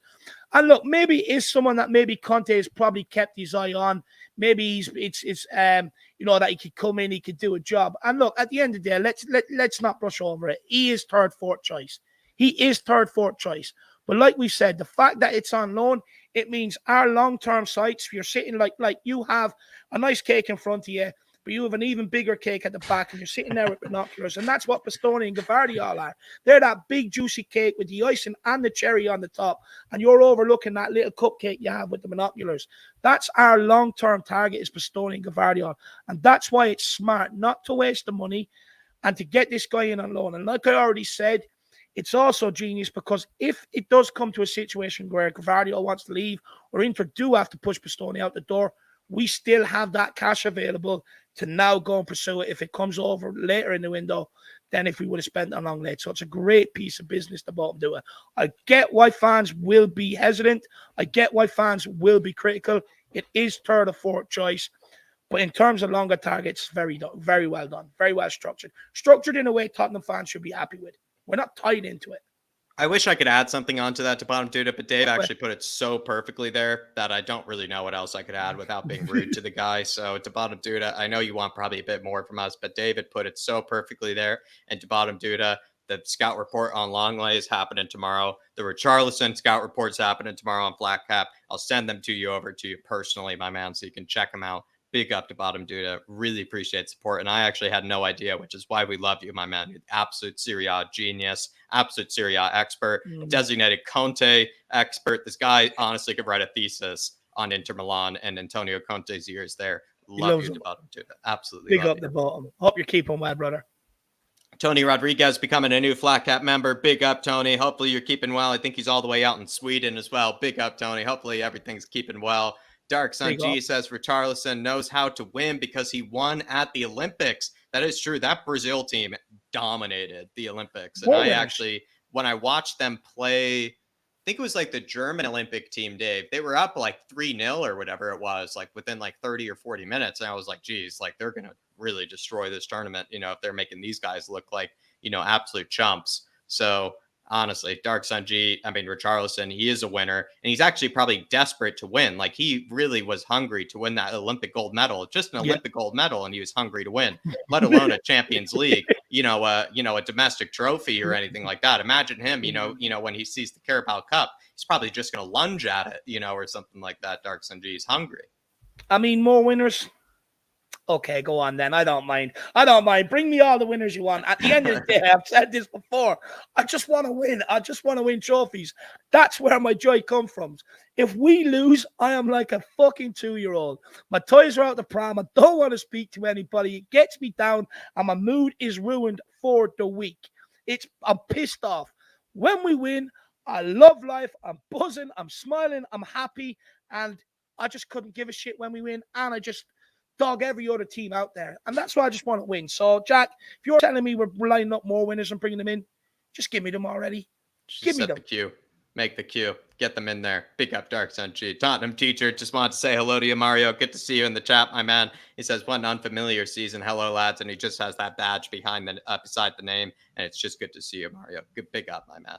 Dark Sun G says, Man United so far are 0, or Man United so far are 0, and a lot out because of the FA. Gooners have Jesus, Vieira, and that backup goalkeeper. Gooner spent more than us, but we got way better players. Laugh my ass off. So they've actually already spent more than us so far this window, Dave. But I don't even know if I can even really actually name the players they even signed apart from Gabriel Jesus. Like, as much as I'm, even over at Flat Cap Euro Talk, like when people are telling me, oh, Fabio Vieira, like what a talented kid, I'm like, yeah, I mean, I've heard of him like on FIFA, but I haven't really seen him very much of him. And it's I don't know, Dave. It's a bit sad that they've already spent more than us, in fact, and we brought in so many players as well. Look, first of all, Arsenal fans, I want you to remember one thing. Arsenal get battered everywhere they go. Arsenal get battered everywhere they go. Everywhere what a night. Yeah. Oh, what a night. Watching Tottenham on a Tuesday night. You play Thursday because you're fucking shy. Oh, what a feeling. What a night. Second of all, by the way, I already said this. Marquinhos, Perisic, Vieira, Bissouma, Gabriel Jesus, Richarlison. Don't talk to me, Arsenal fans. Do not talk to me. You're irrelevant. The power has shifted in North London. And look, I've said this before. Them signings were always going to happen under Arteta. I said it before the season ended. And what you'll see at Tottenham is us getting in players like we have Perisic, Bissouma, Richarlison, Lenglet, Fraser Forster, because of Conte, because of the pull he has. Because players, when they look at North London now, they look at the two. They go, do I want to go to an actual man, someone who like hates losing, or do I want to go to Pep's cold man? Let me see. I want to go to Conte because I can see us winning things. So we were always going to have the pull. And now Arsenal are stuck in the mud. I mean, what more do you want? Arsenal are dead and buried. And look, they had a resurgence last year because we're playing one game a week, no Europe. They've got Europe back. Bye-bye, Arsenal. Enjoy Europa Conference League because that's where you're heading. Clearly, they don't have the Don over there, Dark Sun G. They have Edu, and he's just wasting money, my man. He spent the most money in Europe last season, and I guess he's about to do it all over again, Dark Sun G. What an idiot. In fact, I look at what they're doing, and they're doing very similar to the business we done under Steve Hitchen. Yeah, I actually would say very similar business. Good point there, Dave. Big up, Dark Sun G. Love you, brother. Really good to have you in here, my man. He's absolutely buzzing, Dave. Leah Cooper becoming a new member. She's a new member of the Flat Cap Army. Big up, Leah. Good to see you in here. Absolutely. Big up, Leah. Big up. Absolute legend. Hopefully we see you 2 fan shows a week, Monday, Friday. So you've got your pick. Hopefully we see you on them. Jerome saying we should be putting a bid for Bremer because Lenglet and Umtiti are both declining in Barcelona. I'm actually glad we didn't go for Umtiti because that guy's been like off the boil for a long time, I would say, Jerome. Like, I'm actually glad we didn't get him. Where is with, like, you probably say with Lenglet, there's still like, some hope there. There's still something to work with. Umtiti hasn't played like any real football for like a long time. But yeah, Dave, I mean, Jerome more or less kind of maybe saying Bremer plus Lenglet, we're still expected to get 2 center backs. That's starting to sound like, maybe the likely combination, a Bremer and a Lenglet, perhaps maybe a Lenglet and a Pau Torres or something like that. I don't know, Dave, but it seems like there is going to be some, kind of interesting combo that we're going to go for. Yeah, Jack, look, you know me. I've been consistent on it. I'll be calling for it all last season, and I've said it all. I've been remained consistent this summer. Every single time I've been asked, I want 2 defenders in here. I want a centre-back and a left-sided centre-back. We need cover for both. And it looks like, hopefully now, that's exactly what we're going to be doing. Because like I said, Dyer and Davies, yes, they had great seasons. Can we improve on both? Yes. Can we rely on both to keep going in the Conte regime when they've thrown other managers under the bus before? No. And in order to stop that happening, and in order to keep the Conte revolution going, because it's so demanding and everything else, you need to constantly keep rotating the squad. So I would not be surprised to see another one come in here. And last of all, I don't want them to eat, because that sounds like something you say when you walk into a strip club, Jack. Titty. You know what I mean? So for me, I don't want them. But look, Bremer, Italian Defender Serie A of the Year, or Italian Defender of the Year, I mean, let's continue that tradition. We didn't do too badly when we got Romero, did we? So I think maybe we should, if we're looking for defenders, we should make it a regular thing. Just go and sign the Serie A Defender of the Year. I would just say, Jerome, though, be careful because, I know you're probably trying to get back on the football terrace, but I feel like you're probably too dangerous to go back on the football terrace right now, Jerome, because they're not, like just Jerome, like what I saw you give to them last time, they just weren't ready for you, my man. They just weren't ready for you. So I would say, take some caution, because I'm not sure they're ready for, the truth bombs that you're about to drop on them, Jerome. And honestly, with the praise that I assume you're probably giving the Don as well, I don't know if they're ready for it, Jerome. So I would say, Jerome, email us or something, my man. We want you on here. Absolutely. When I saw that speech on Football Terrace, I want you to get on here, Jerome. But really appreciate support, brother. Like I said, you're too dangerous right now, Jerome. You're too dangerous for them. He's on fire. Someone call 999. Get the fire brigade out. Put him out.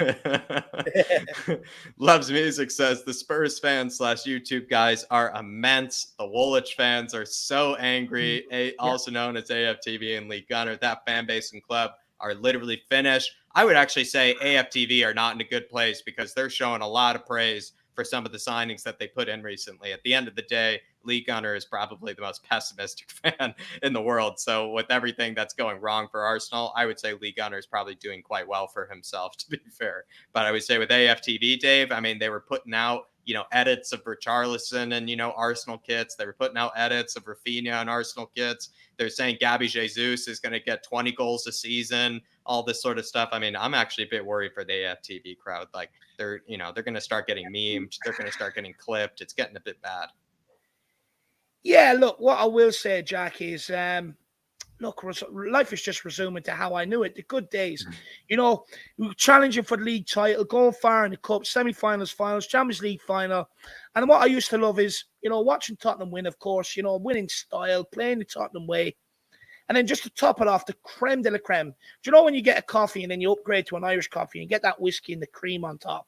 Well, what that is, Jack, is basically, at the end of the day, that it's just watching AFTV on a night. You're just sitting there at nighttime. You have an hour to kill before bedtime, before you get tucked in, your bedtime stories read to you. You watch AFTV, you watch them moan, cry, and it just gives you so much joy inside. So much feeling of love and happiness, which watching the tears come out of them guys. And long may it continue, because I'll be honest, I'm sick of them running their mouth. This is the season they put respect on our name. They will not have anything to say to us because of the business we've done. We've left them in the mud. Now let's sit back, get the cigars out. All 4-0 is on its way. Yeah, I mean, there you are. And then also Loves Music saying Lee G is realist. All I meant to say that is that, I think he's just profiting, from the really bad things right now. Loves Music. That's what I meant to say, is that the guy loves, to complain about Arsenal. And so I must say he has a lot of material available to him. Loves Music. That's what I meant by it. He has a lot of material available to him right now, brother. When we say we like seeing them cry, I'm not slandering the character. I'm sure they're all good guys. But at the end of the day, they're a gooner. And I love nothing better than watching them lose and cry. I'm sorry, you could be a good guy, but if you're a gooner, I want you to cry. I want you to lose. Big up, Loves Music. Appreciate the support, brother.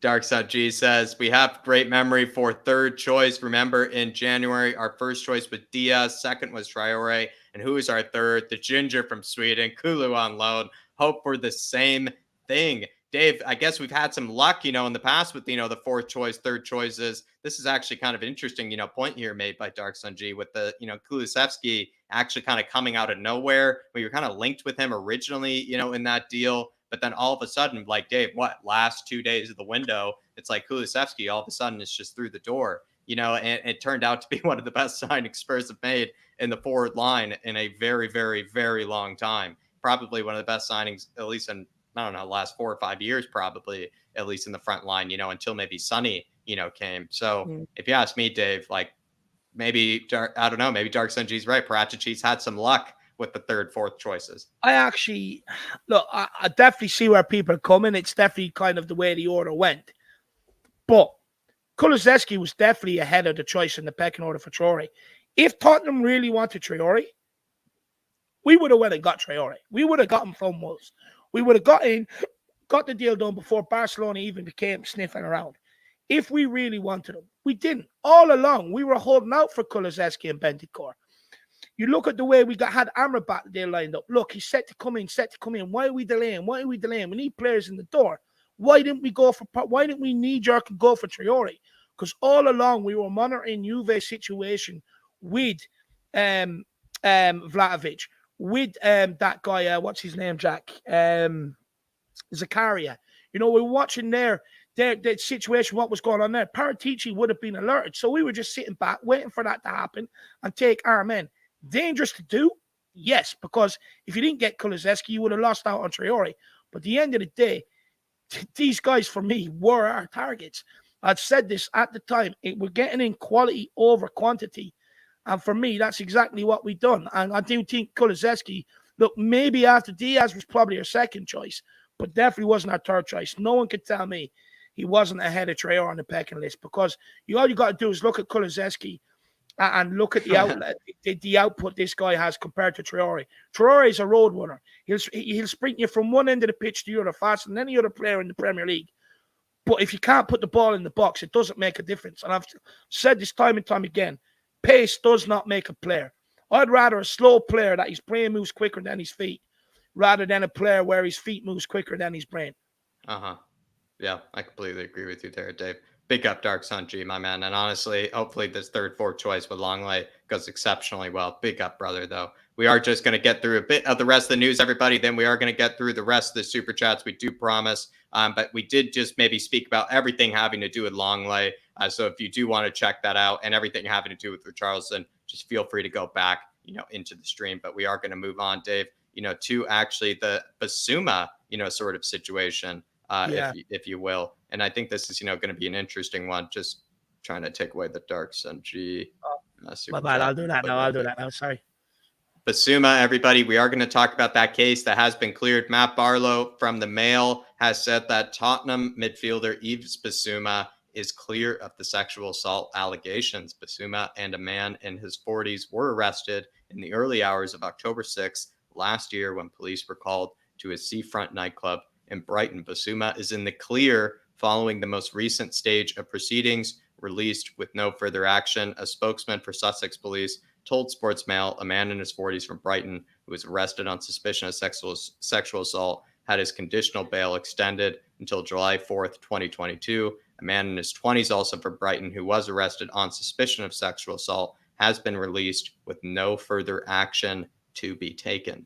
The investigation is ongoing and no additional information is available at this time. Dave, I think we more or less kind of reported on this, actually, to be fair, before, but, just to confirm it even more, Yves Bissouma, he basically has been cleared of all sort of allegations. He's been cleared of, any sort of situation having to do with police. He's no longer under investigation for the police. Of course, he could technically still be brought back into it, but I think that's, sort of been kind of ruled out after, Dave, I believe his bail regulations, as well as his bond regulations has all been lifted. So it's not even like he's on bail or bond or anything like that. He is basically, kind of, free of all the accusations, free of, kind of any of the records or the charges that have been accused against him. Essentially, for the most part, he is clear, he's on the clear.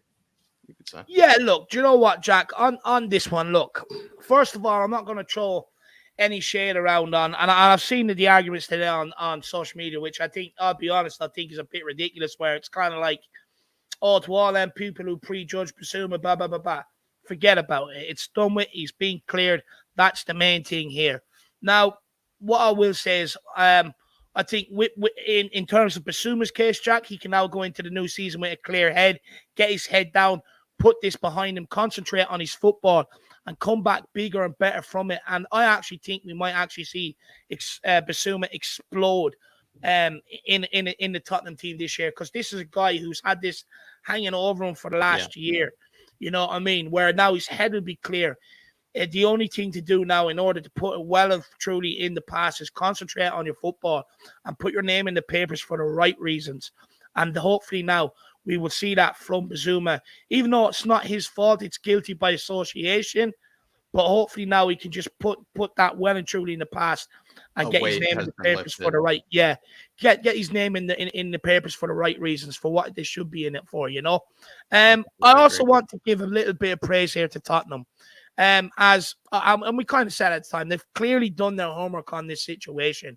Before we ended up signing them, Jack, we stole a marching order on the likes of United, Liverpool, who were just simply too late. And the reason why is because they just didn't really want to take the risk available, or that risk of bringing him to the club and everything surrounding it. But on this, Tottenham clearly went in, looked at it, found out what the situation was, knew that he would be cleared, and that's why we brought him in. So I would like to actually praise Tottenham on that, because we got Bissouma at a good price, and we clearly did the radar without entering a bidding war, and they've done the homework. So you got to give them credit. Something we've accused Tottenham of not doing before when signing players.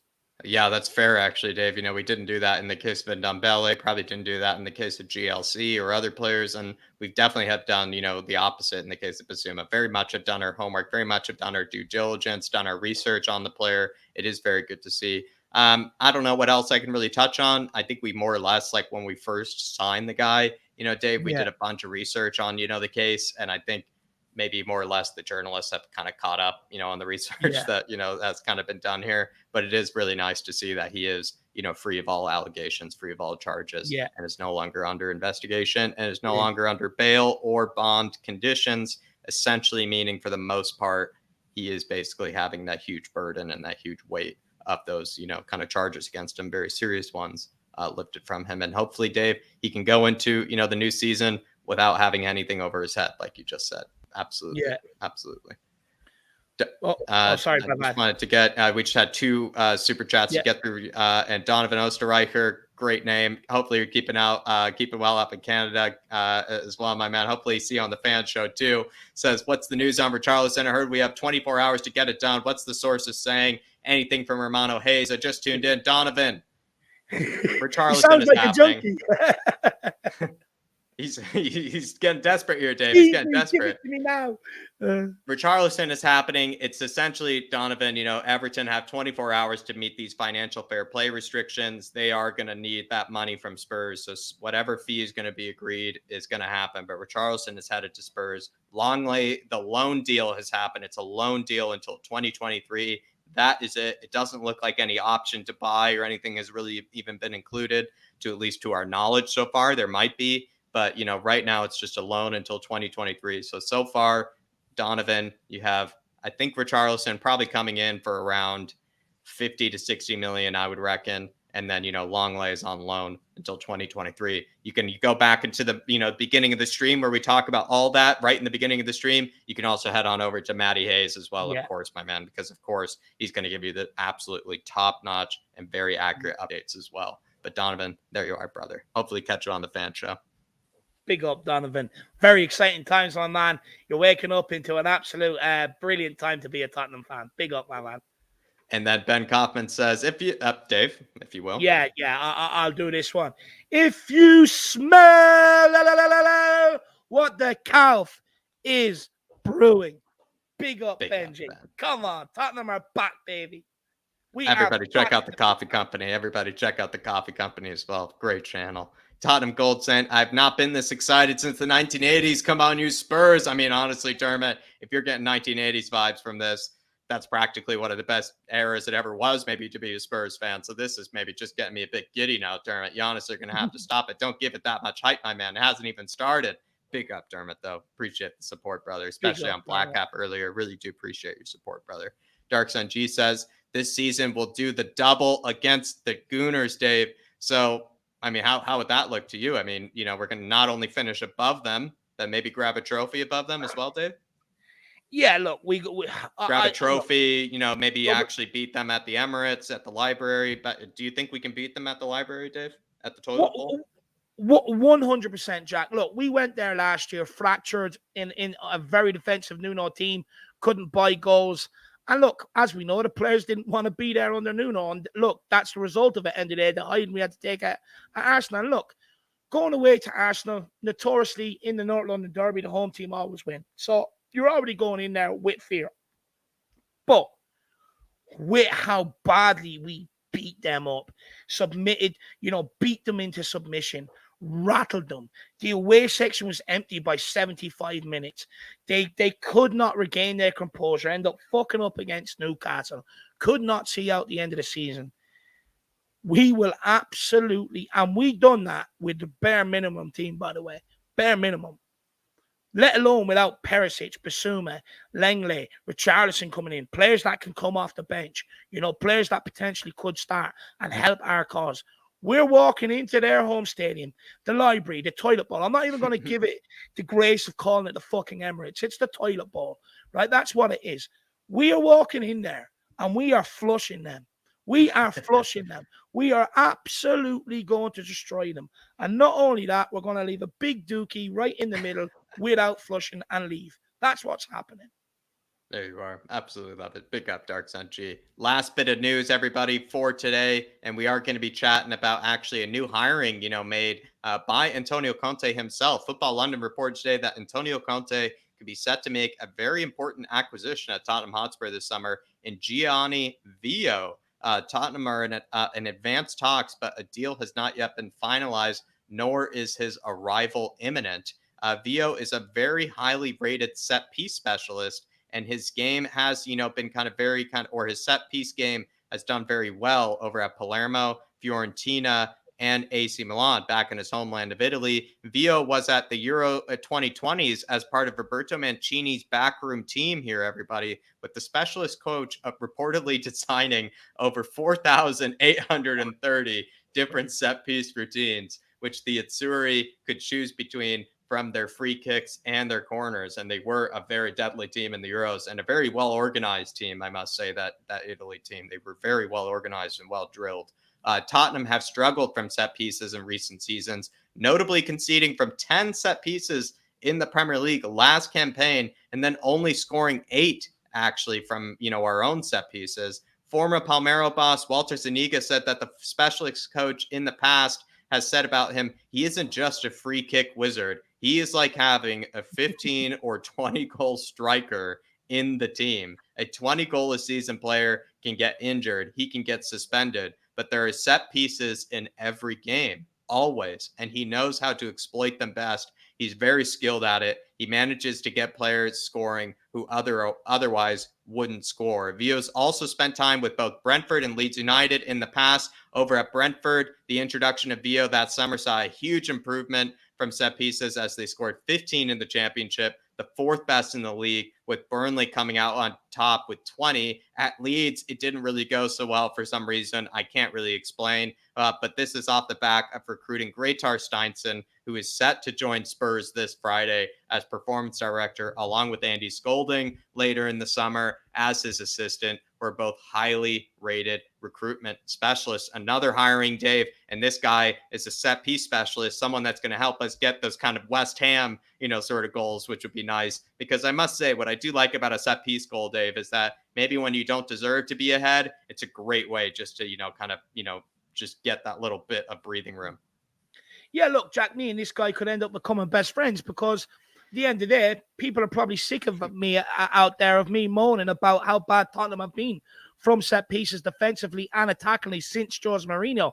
It's been a long, outstanding problem. And look, there's only so much you can go to rectifying that in the transfer market.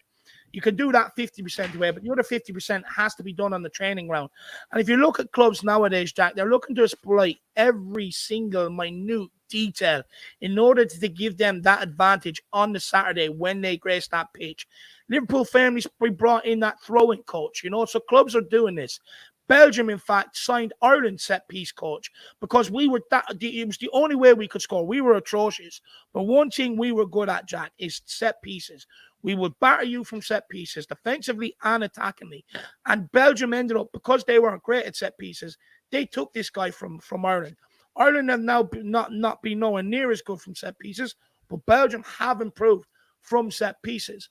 And it's all these little things that international clubs and clubs are doing to give them that extra bit of edge, in the game. Now, we have struggled massively from set pieces, like I said, since Jose Mourinho. We do not capitalize enough from our attacking set pieces either. And this could actually turn out to be a shrewd signing. This is more of a Conte one, by the way. And I think this is one, Jack, we can reap the rewards from day one of the season to the very last kick of the ball of the season. Now, not only that, there are games where we have dropped points. Games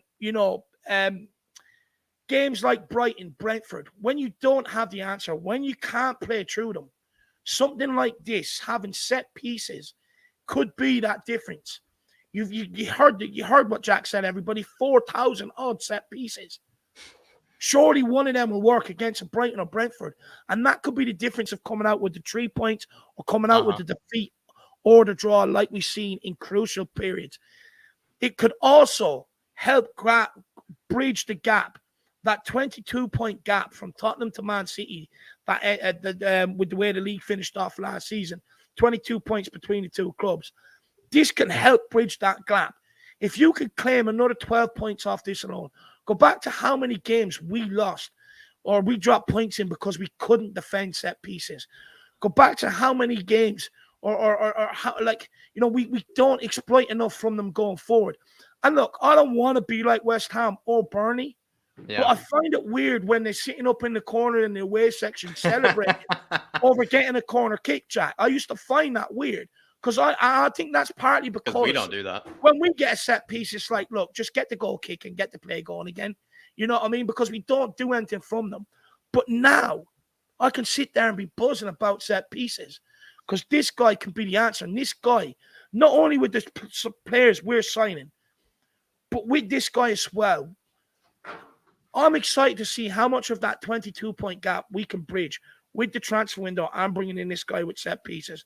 Because set pieces have been a major Achilles heel, along with Turner back on the ball, etc., being sloppy on the ball at times. But set pieces have been massive. And I reckon this guy can at least claw back 12 to 15 points from set pieces alone, let alone the difference that our signings can make. With these combined, we could very well end up in a title race next season. I love Dave. I'll be honest, set pieces, as much as the kind of what makes them so great is that genuinely they're kind of sometimes undeserved goals. Like they're usually against the run of play. Like most times a set piece goal is not very much deserved. It's usually most times I feel like against the run of play. And that's what you really have to appreciate as, that sort of hiring is that there are going to be games, Dave, where, not everything is clicking. Not every pass is working. Maybe we even start off slowly. Let's say we start off slowly in a game and we're just looking to get a goal, like I said, to get a bit of breathing room, just to get a bit of pressure maybe taken off, the boys. A set piece does that. You just get a goal against the run of play, and then you kind of have that breathing room just to relax, just to be able to kind of take the game with a bit more control, a bit less desperation. Yeah. I really like this hiring. And to be fair, Dave, like you said, it's something that I pointed out to you, like you said, when it came to West Ham. I was like, why do they celebrate set pieces so much? It's like, oh, that's right, because they expect to score from them. That is a very powerful thing. And I will say, like that guy just said, you can have an injured striker, you can have an injured creative midfielder. Set pieces are for every game. So if you have, fewer players available to score, might as well focus on set pieces to try to score. Absolutely love that. 100%. And look, before we get into these super chats, Jack, I have a bit of a closing statement to kind of round up everything we've kind of talked about today. Now, if we take ourselves back to under Nuno, we used to question, why is Paratici out on the pitch arguing with referees? Why is Paratici sitting in and around the bench? Why is Paratici in and around everybody's business? Well, what I will say, for me, it seems like he's done a very forensic, deep investigation into Tottenham's weaknesses and how he can turn them around. And what I mean by that is the signings we were making compared to what we're making now. Complete change that around. Set pieces have been a major problem. He's brought in this guy to try and change it. Well, not him, but we're bringing in this guy to change that around. You also look at what was the other point I had? The scouting department, the recruitment department. Look how much he's bringing in people to do that. He's changed that around. So somewhere along the line, this guy is done, and that's the reason why I reckon he was in and around it at the time, because he wanted to know exactly what the problems were with the squad. When he was around the squad, I knew Endom Fele, Lo Celso, Ali to be out here in January. I said it going into the window, because he's sitting there watching them be problems, watching them take the piss while Conte's trying to do tactics, etc., etc. He's done a very detailed analysis, and what he's done is he's identified Tottenham's weaknesses. And this summer, he's gone about seriously and very, very quickly, now turning them into hopefully strengths. And long may this continue. Long may this continue. Exactly, Dave. There you are, everybody. That is, kind of our little, last bit of news, and it has to do with that very important bit of news. This is that P specialist, the Hollywood Hotspur, with a very generous super chat here, and he's saying Longley's stats on FBref need to be taken into context. His possession stats will be padded, and his defensive stats in the absolute will suffer. Hollywood Hotspur, you are a genius, my man. I couldn't put that any better myself. Less opportunity to tally clearances and more passes. I mean, you practically have described exactly what the La Liga sort of stats do. They basically inflate a lot of the possession stats. They inflate a lot of the, like the ball playing stats. They, inflate a lot of the, the long passes completed, some of the, the passing percentages even, they'll inflate heavily. And that's just because how the league works. And also because the way that La Liga works, like you just said, his defensive stats aren't going to be that high because he doesn't have that many opportunities to actually make a defensive action of any kind. Like there aren't actually many opportunities for him to make a clearance, for him to win a header, for him to get stuck in. I don't know. I think he's actually perfectly just summarized why maybe you have to look at La Liga stats as well as stats with a huge bit of context. Because you know me, Dave, I love using the stats, but I feel like every time, even on my own channel, I do try to put a bit of context, with the stats where it's like, oh, the stats are really high because he's in the Bundesliga versus the La Liga, and I think Hollywood Hotspur, absolute genius, my man. Honestly, applause to you. Yeah. Because this is perfectly said. Look, with the way modern day football is going, stats is a key part of the game, whether you like them or not. But stats should never be your final ever decision made on a player. And I've always maintained this, even when Jack loves stats. And Jack knows me at the start. I hated stats. I couldn't get on board with them. But you have to learn, and you will do. And Jack said this to me. You have to learn. You have to accept it's part of the modern game, Dave. You've got to kind of get, you can use them in a good way. It can be, and I've got to grips with it. And look, when it comes to, at the end of the day, you always have to have the C&I test. I'm not being funny. I mean, someone like me could snap pad. I could come on. I could do 5-10-yard passes. You look at my stats. My God, this guy's unbelievable at retaining possession. They splash out whatever it is for 30-40 million on me if they sign me off stats alone. And all of a sudden, they're getting a guy that's fucking 18 stone who can't move. You know what I mean? So stats don't tell you absolutely everything about a player. There has to be context put with it. But also the C&I test as well is a major, major thing. It's old-fashioned, I know. But from the test of time, you have to have the two. It's been what's worked. You have to use the two. You have to use the two. Like you can't use stats without the seeing eye context. Completely true.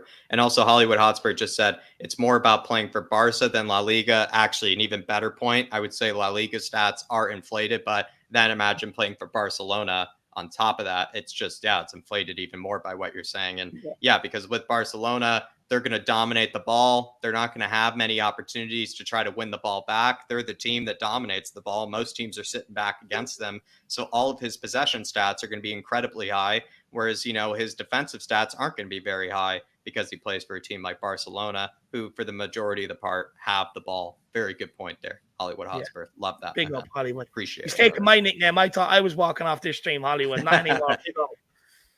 Debata Duda saying Perisic and Forster for free, Bissouma for 25 to 30 million, Lenglet possibly on loan, Richarlison for 50 to 60 million, and more to come. This is prime money ball. He's loving the fact that we're making deals, Dave, because we brought in, how many players is that? 1, 2, 3, 4, 5 players are through the door here, everybody.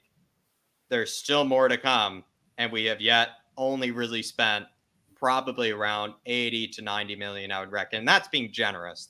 Generous. It's probably a lot less than that, but that's probably what we've around spent is 80 to 90 million. Unbelievable, Tottenham Duda, for 5 players as well. 5 players. Ridiculous. Absolutely absurd. Big up to Bottom Duda. I must say, still plenty more deals to done. And I originally said we would bring in 6 players. We've already brought in 5. looks like we might bring in that 8 players like Dark Sun G originally predicted to bottom Duda. And this is probably a regular story for people, but normally Dark Sun G proves me wrong with a lot of things. So he's going to prove me wrong with that one. Might be 8 signings. It almost looks like it might be 8 signings. Look, it very well could be. And I mean, that's everything Spurs fans would have dreamed of coming into the season. And look, if we're being honest, it's what the squad needs. If you want a squad to be able to contest on all fronts, which is what Conte is here to do. He's not here to, sit there and be nice to a player and develop him. And, you didn't quite do that today, but maybe you can do it in the next game. He's not here for that. You don't do it. You're out of the team, you shitbag.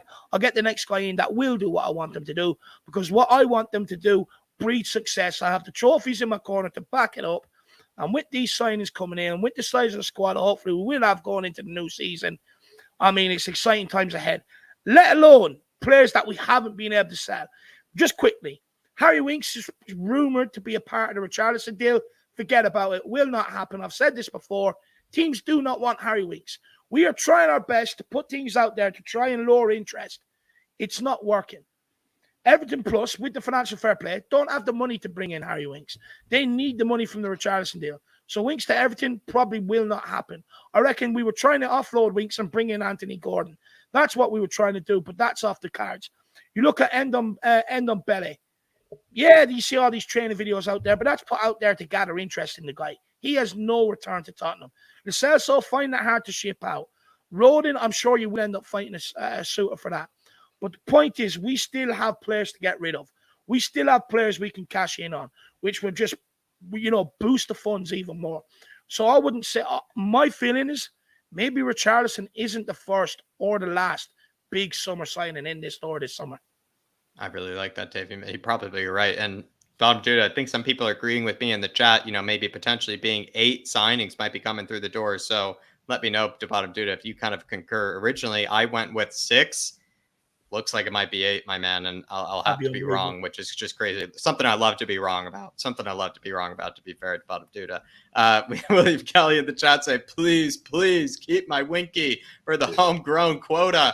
The reason I put this in, William Kelly, is because, Chris, he's put me in the Winky Lover, category. I put you in the Winky Lover category. William Kelly, we've been relegated to being Winky Lovers, my man. And we're just going to have to stick together here. William, we're just going to have to stick together because Chris, he's painted us with the Winky Lover, brush. And we're just going to have to stick together on this one, my man. But appreciate support. And I'll be honest, he's headed out the door, William. I'd get ready for it.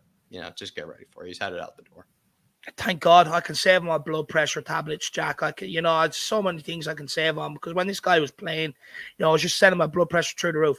In fact, actually, I just wanted to say this. I was watching YouTube shorts the other day. I don't usually watch them, but I was watching them. And I came across a clip where it's Bissouma running with the ball. And next thing, Harry Winks just comes whizzing across the screen on his arse, nowhere near the ball. And Bissouma's just standing there, looking at him. He had time to touch the ball, more or less pat him on the head and say, keep sliding. And that's the difference between Winky and someone like Bissouma. Whereas Bissouma sees the slide tackle coming from 15 minutes away, watches him slide by, and then unleashes one into the top corner. I'm just looking at him that clip right there is the difference between Harry Winks and Bissouma. And that made me so happy, filled me with joy, that next season, no matter who's in the middle of the park, I'm going to get players that are at a standard to be at Tottenham Hotspur. Brilliant. Sorry, William.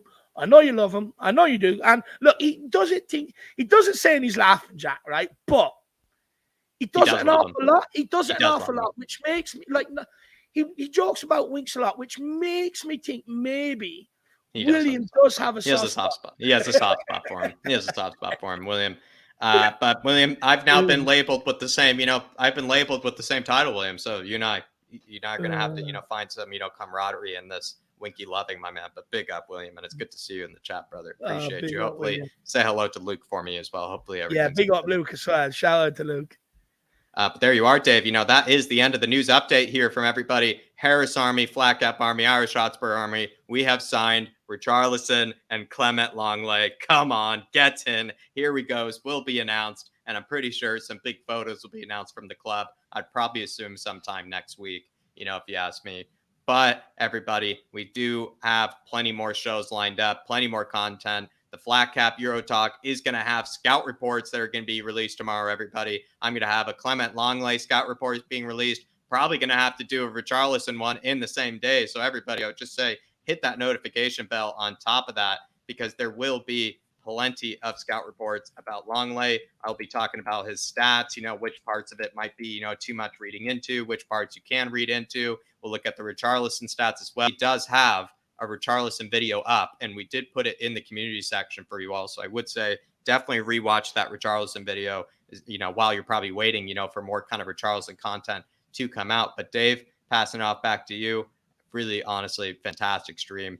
Had some, brief news to get through, but a lot has happened, since we started. Yeah, look, we were coming on here thinking, look, half an hour, not much news out there, kind of a bit same as yesterday.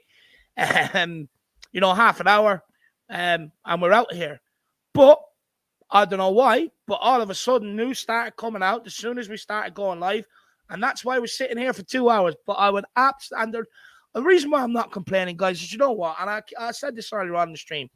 Under Nuno, people were done, fed up, pissed off. Club was affecting their mental health. Didn't want to watch Tottenham. Didn't want to watch content. Which, look, us content creators rely on the fans tuning in, helping support the channel the way you do. And it's just great to see everybody back, buzzing, smiles on their face, because we've seen how bad it was. Even doing fan shows, people are just coming on, down in the dumps, seeing it on their faces, and it kills me. It kills me. And now we're at a time, a year later, where it's super exciting going into the new season. Have real hope. A manager that can guide you to a trophy. Quality signings coming in the door. Hopefully Harry Kane, Conte get a new contract. Brilliant times ahead. Everybody, enjoy yourself. Have a good time. Everybody, smash that like button. Smash the subscribe button. A big shout out to Matty Hayes, for giving us the raid as well. Anybody, if there is anybody in there that doesn't know who he is, which I doubt there is, get over to Matty Hayes and check him out. He is the transfer guru. But guys, again, we reached 7K last night. Absolutely incredible as well. Again, a massive thank you to you guys. This channel is absolutely nothing without you guys, and I've made no bones or hide that from day one up until now. I've been consistent. This channel is nothing without you, and all we want to do is try and keep giving you guys more voices. So if you have any we already have a lot of things in plan to be able to give more people more voices this season. But if you have any other ideas on maybe what we can do, don't be afraid to get in contact and let us know, because we want to hear from you, the Spurs fans. But guys, you want to engage with us as well, get your comments in below. Myself or Jack will be in there to interact with one of your guys and your thoughts. But exciting times ahead. Jack, just lead them on the latest of the Richarlison and Lenglet, and then we'll sign out. Let me just get that from Fabrizio Romano here, everybody. But I do believe at least the most recent tweet from him has been kind of, coming from, just making sure here, everybody, just making sure. Let me get it up. 1 second. Okay, so Tottenham tiers from Bruno Andrade. I'm just going to report a few different ones. THFC aim to sign Richarlison by Friday, around £60 million, according to Bruno Andrade, the first man to report this Richarlison deal happening. Fabrizio Romano, 54 minutes ago, said Barcelona and Tottenham are working on the final deals of Clement Lenglet, the loan deal, including salary situation. The player is waiting for negotiations to be completed very soon. Tottenham are working on both Lenglet and Richarlison deals. Last one here, full agreement between Richarlison's representatives and Tottenham on personal terms. Long-term contract agreed with his new agents, waiting to complete the deal with Everton. New direct contact scheduled soon to discuss the deal details between the two clubs. Guys, go off, be happy. I know some of you are only getting your day going. Some of your day is ending. It doesn't matter what end of the day you're at. Be excited. Be happy. And as always, come on, you Spurs. Come on, you Spurs. In Conte we trust. And we'll see you all back here tomorrow.